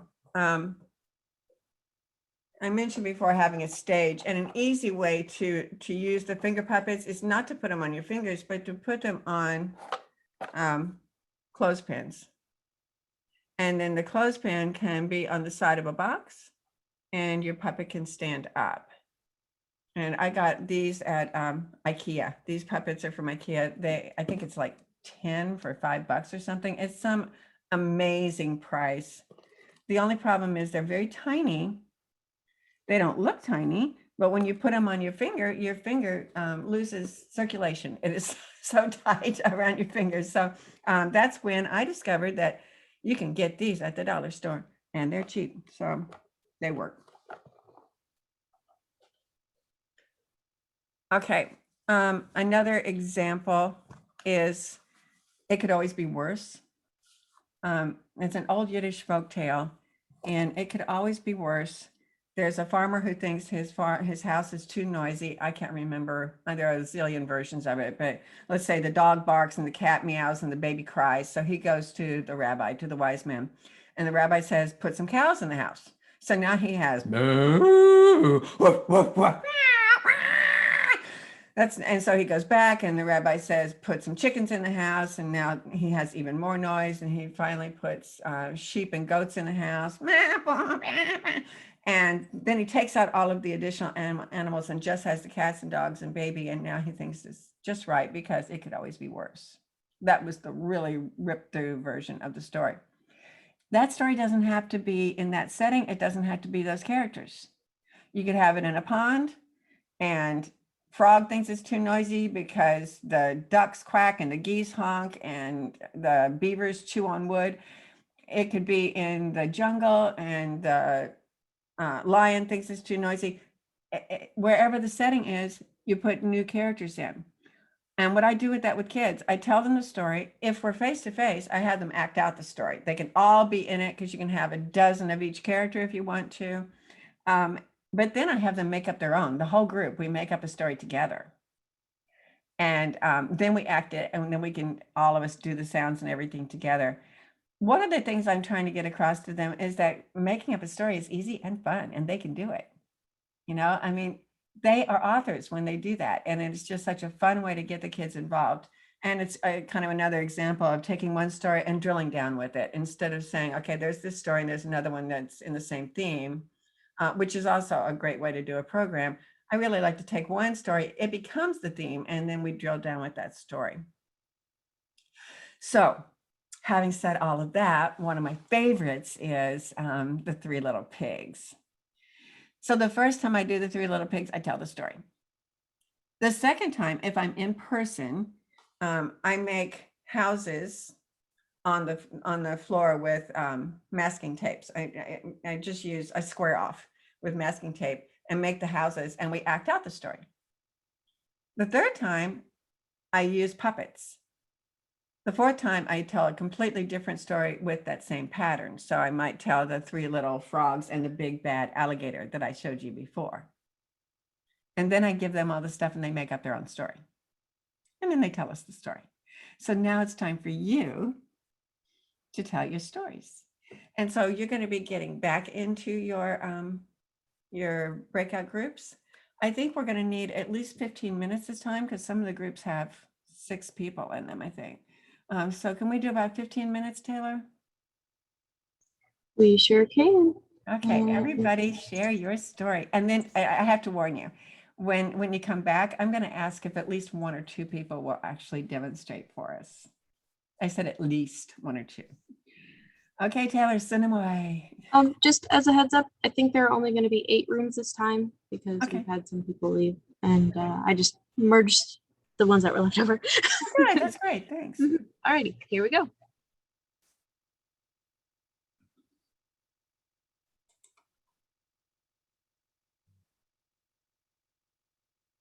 There's 3 staff from Miami-Dade that did one already. That's what Cynthia's trying to mention right here, that they're in this group. They might not necessarily be in the same breakout groups. I think Miriam, Cynthia, and Susie had already done something via Zoom. Okay, I'll see if they can be reassigned. Miriam. No, I don't mean to be reassigned. I'm just saying that they could tell you about something that they've done. Oh, then they could share it with more people though. Yeah. Yeah, thank you. Because that Cynthia put it down there that they yeah. Okay, thank you. Yeah, I saw that. I just didn't quite put it all together. Yeah. Taylor, do you think you could break up that group from Miami and put Miriam and Cynthia and Susie in different rooms?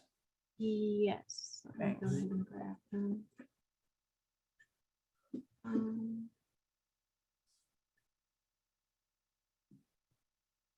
Unless they're all in one place, and they may be doing a watch party or something.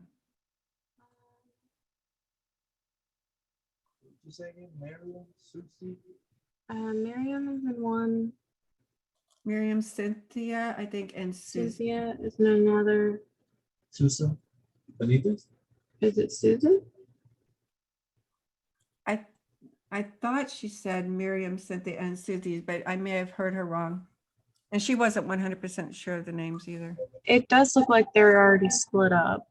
Good. That's great. Thank you.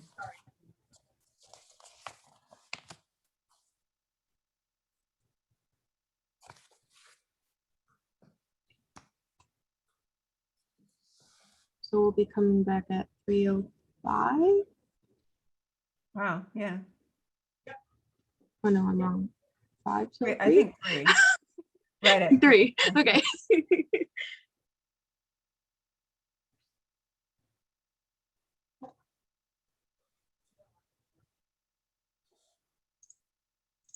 Oh, you can send it. I mean, you can send it to my secret. You can send it to my personal, or you can send it to my work.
All right, and we'll start closing the rooms.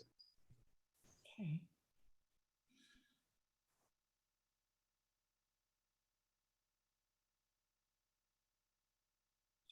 Wow, it looks like one of the rooms didn't have many people join it.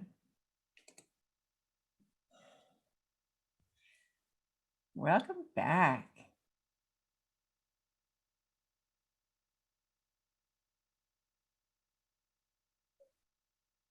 Okay, so who is going to share their story with us? I was told that some folks from Miami had already figured out how to do one together. Cynthia, would you and your friends share your story with us? Yes, for sure. So I did the Three Little Pigs with Miriam during a bedtime, and it Oh, no. sparked the idea for me that we should totally do this on Zoom, and it can be done on Zoom with virtual backgrounds. And we have a pig filter. So I rewrote the Three Little Pigs with a Miami style. So I put some Spanish in there. As you see, Susie has she's the little sister. So she was she had the straw house with a satellite dish so she can watch her telenovelas. I had the the one of sticks, and Miriam had the brick house, which came with its theme song. She's a brick house. And so that's what we did. And it was kind of funny because so we had the a wolf as well and a narrator, and we did the story, and it came out really fun. I think Susie has a link she can share with everybody so you can see it. It's not super perfect because that was live, and you know, as all things live go, it had its little hiccups, but it was still fun, and the kids loved it. So we definitely have to do it again. I would love to rewrite the Billy Goat's Gruff also in a different twist. I just haven't had a chance because, you know, this thing called NACOs and programs. I'm a crazy person. I have a program every day of the week. So that's me. So yeah, so it was great. It was a lot of fun, and it can be done. You just, you know, you might need a team. I think a story of 2 or 4 people work best because of the way windows work on Zoom, on spotlighting. So the 4 windows for us, the 3 pigs and the wolf, came out really nice. That's great. Thank you so much. I love your ears and your nose. That's excellent. So is anybody else ready to share their story? I will. Share. Oh, sorry. Who's going? Judy, do you mind if I go first? Because I You have go to right ahead. switch to the car in a minute to pick up No my problem. child. So- Absolutely. Okay. I'm gonna attempt. All right, so this is the 3 happy faces, and which, hold on one second.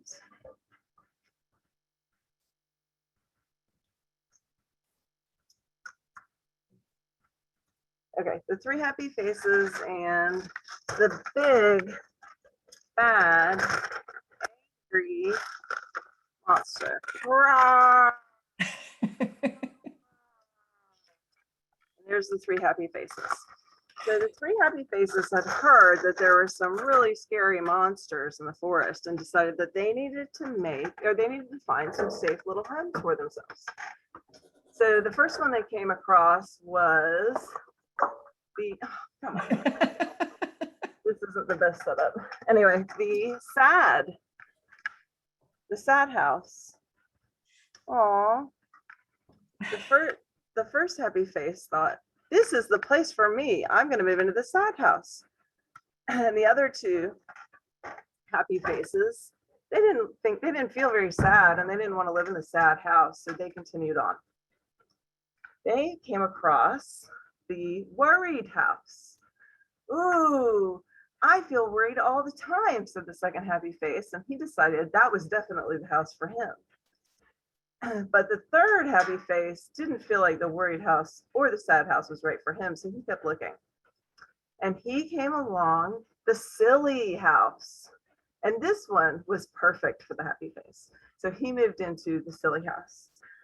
They all lived for the whole summer like that. But then one day, the big bad mad monster showed up. Roar! I don't want summer to be over. I like the pool. I don't want to have to go back to school. Roar! And he came to the sad house. He got really mad. He didn't like the sad house. But luckily, the happy monster escaped and ran to his brother's house. Then the mad monster came along and found the worried house. I love worried feelings. Down came another house. But luckily, that brother escaped too and ran to the last happy face's house, which was the silly house. And the mad monster got to the silly house, and all I could hear was, silly, silly, hee, hee. It was so silly, the mad monster couldn't stop laughing.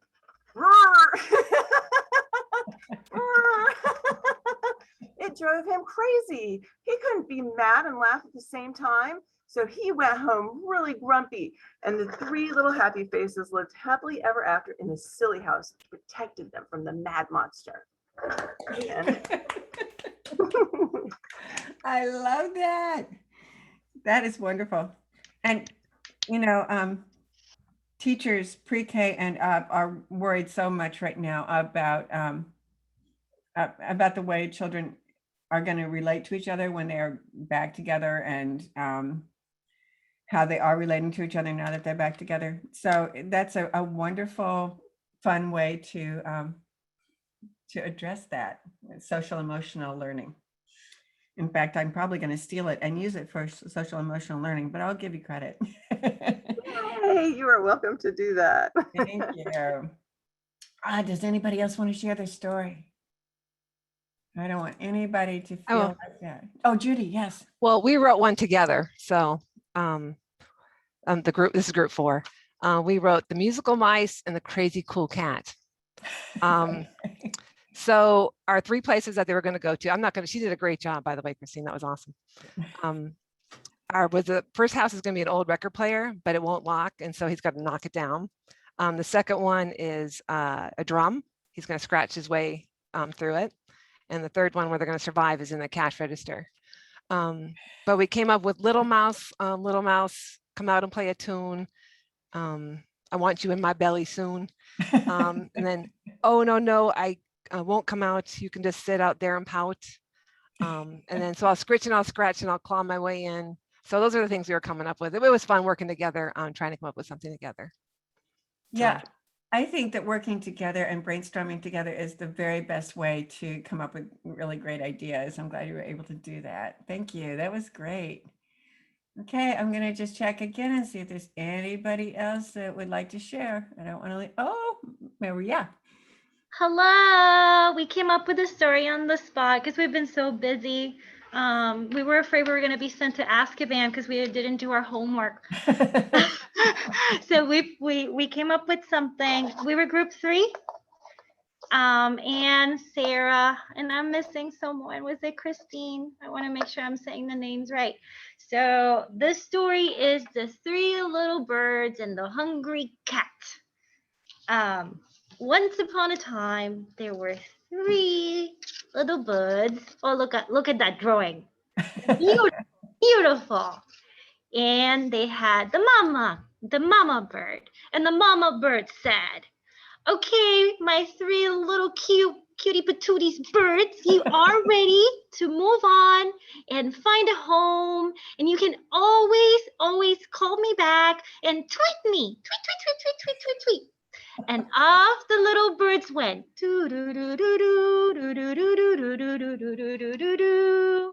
And the first little bird found what he thought would be the best home, a nest on a bush. And he went and made his home.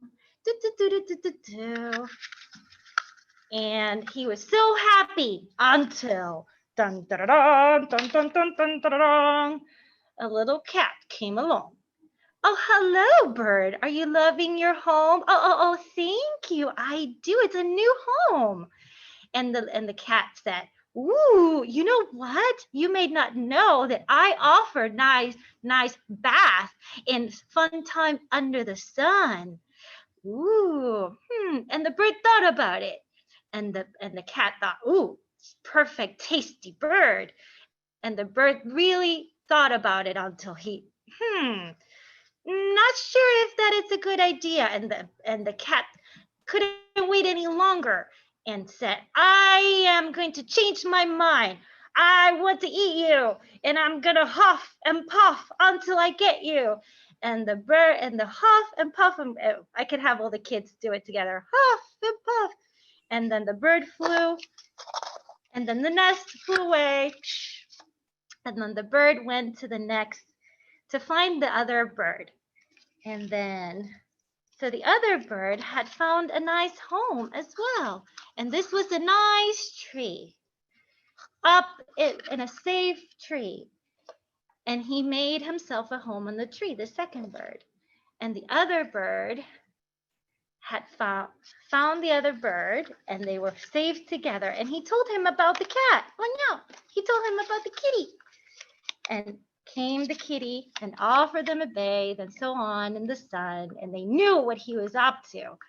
And they flew, and when the kitty tried to get them on the tree, because the kitty climbed, the birds went to find another safe home. And the third bird had found a very nice home in a birdhouse that it was safe.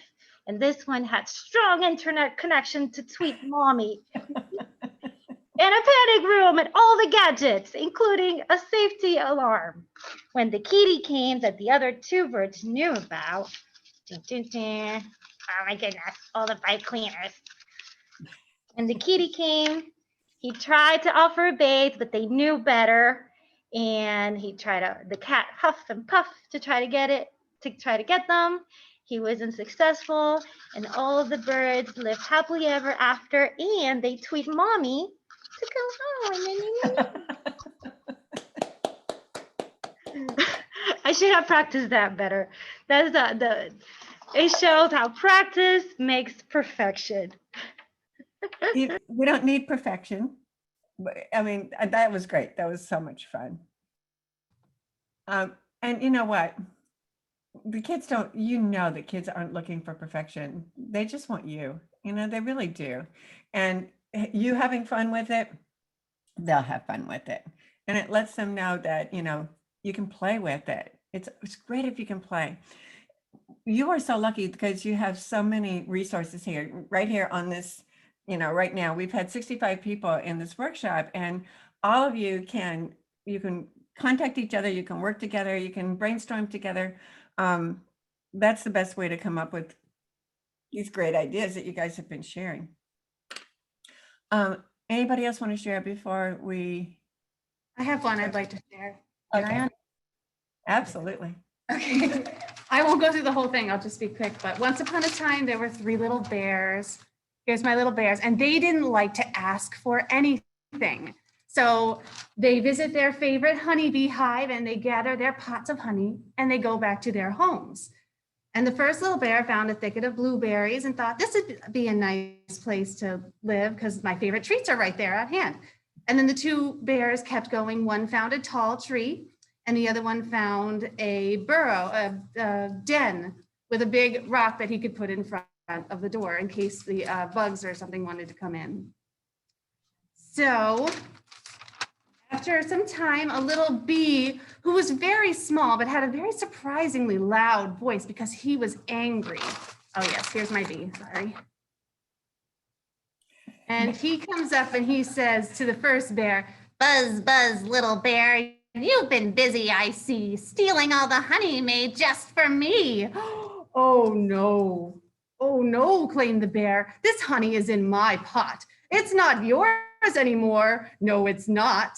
But the bee buzzed angrily. Hot or not, that honey belongs to me. I'll get it back.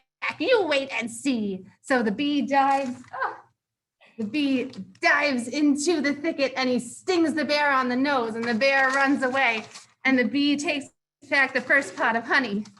So then the bee visits the tree, same thing goes on. Flies up the tree and stings the bears on the nose. And then the bee gets to the den, and they say, buzz off, you busybody. You won't get my pot. I'm safe in my den. No, you will not. And then the bee says, pot or not, that honey belongs to me. I'll get it back. You wait and see. So the bee dives and dives, and he can't get in because they rolled the rock and the stone in front of the den, and they can't get in. And he gets angrier and angrier until finally the little bee bursts into tears, and he says, I work hard after hour, visiting flower after flower. And you just come and you take my honey. And the bears feel bad, and they end up rolling the stone away so they can give back the last pot of honey. And the bee says, if only you'd ask, I'd happily share, but you had to be a greedy bear.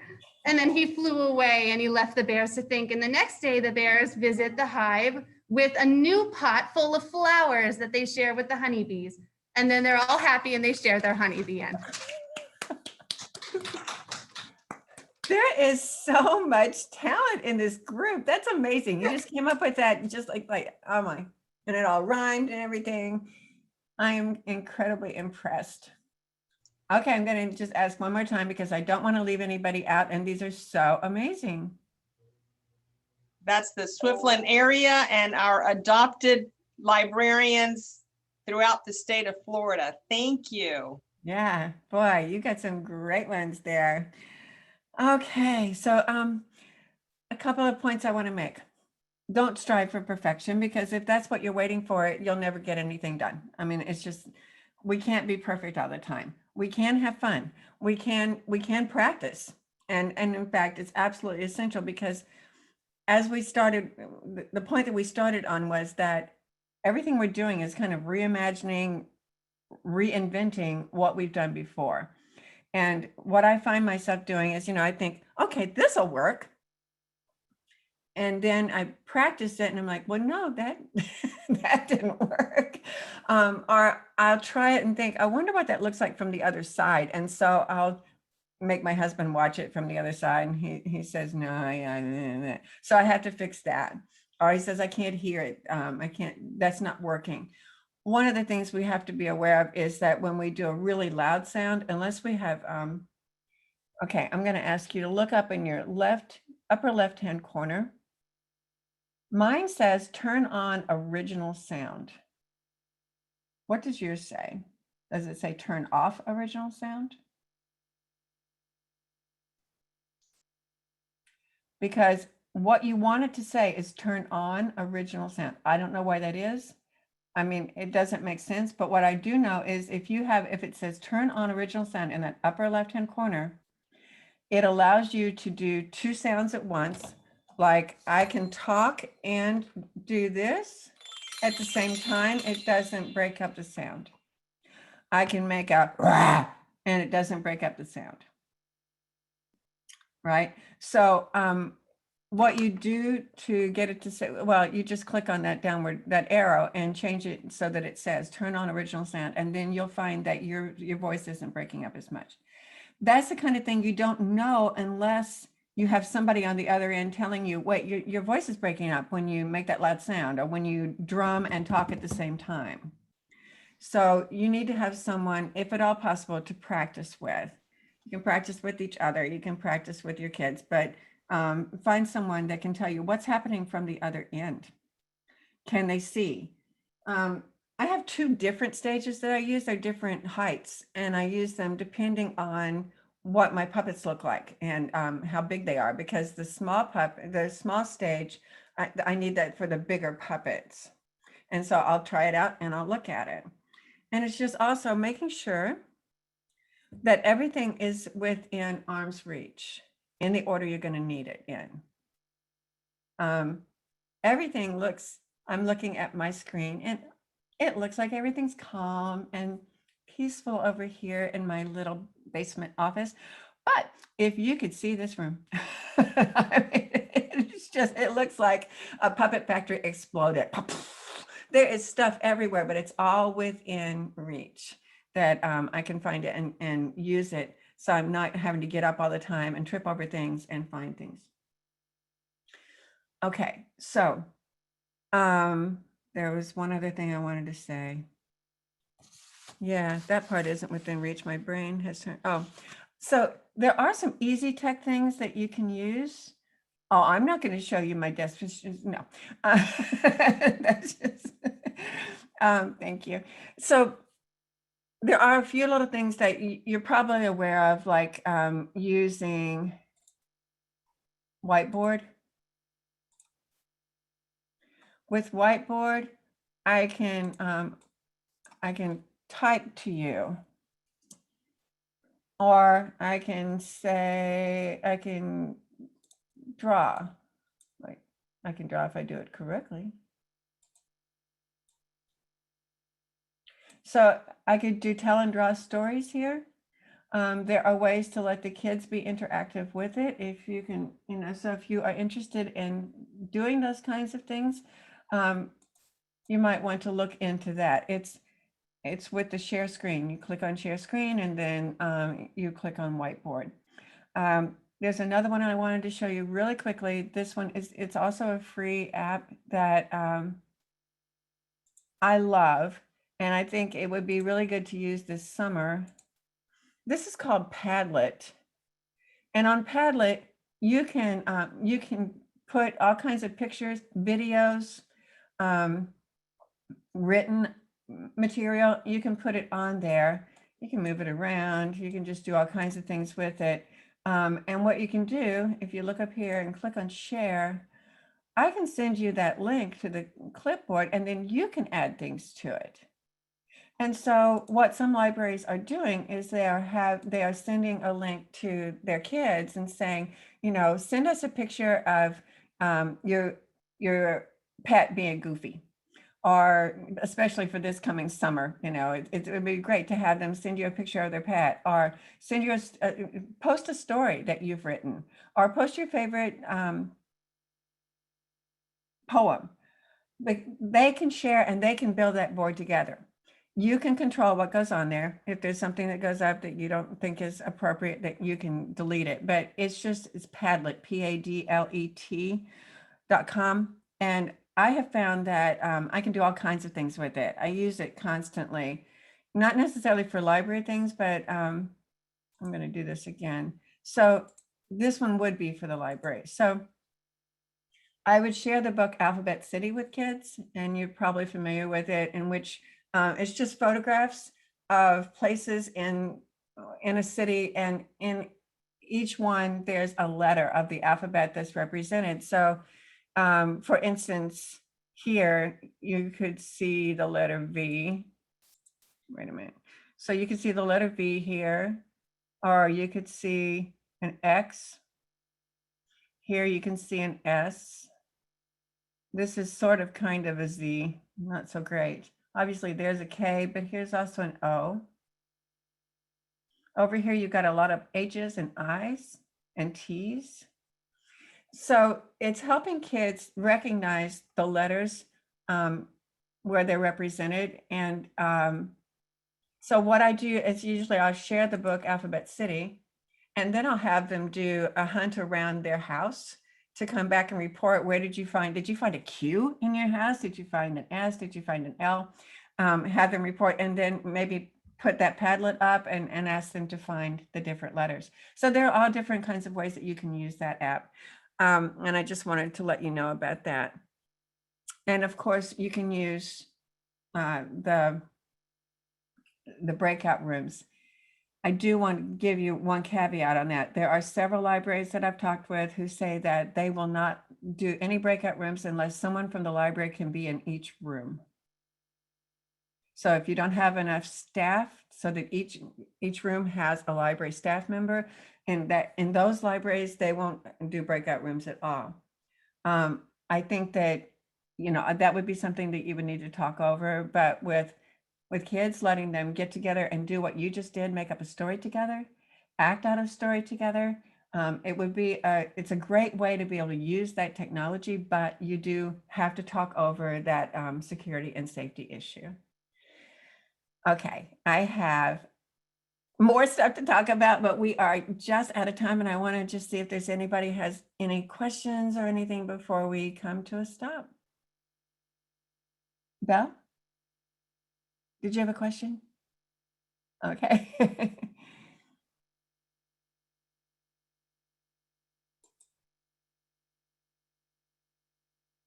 All right. Access this recording later.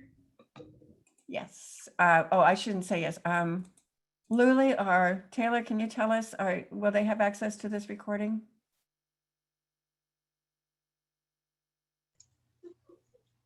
We are recording, everybody.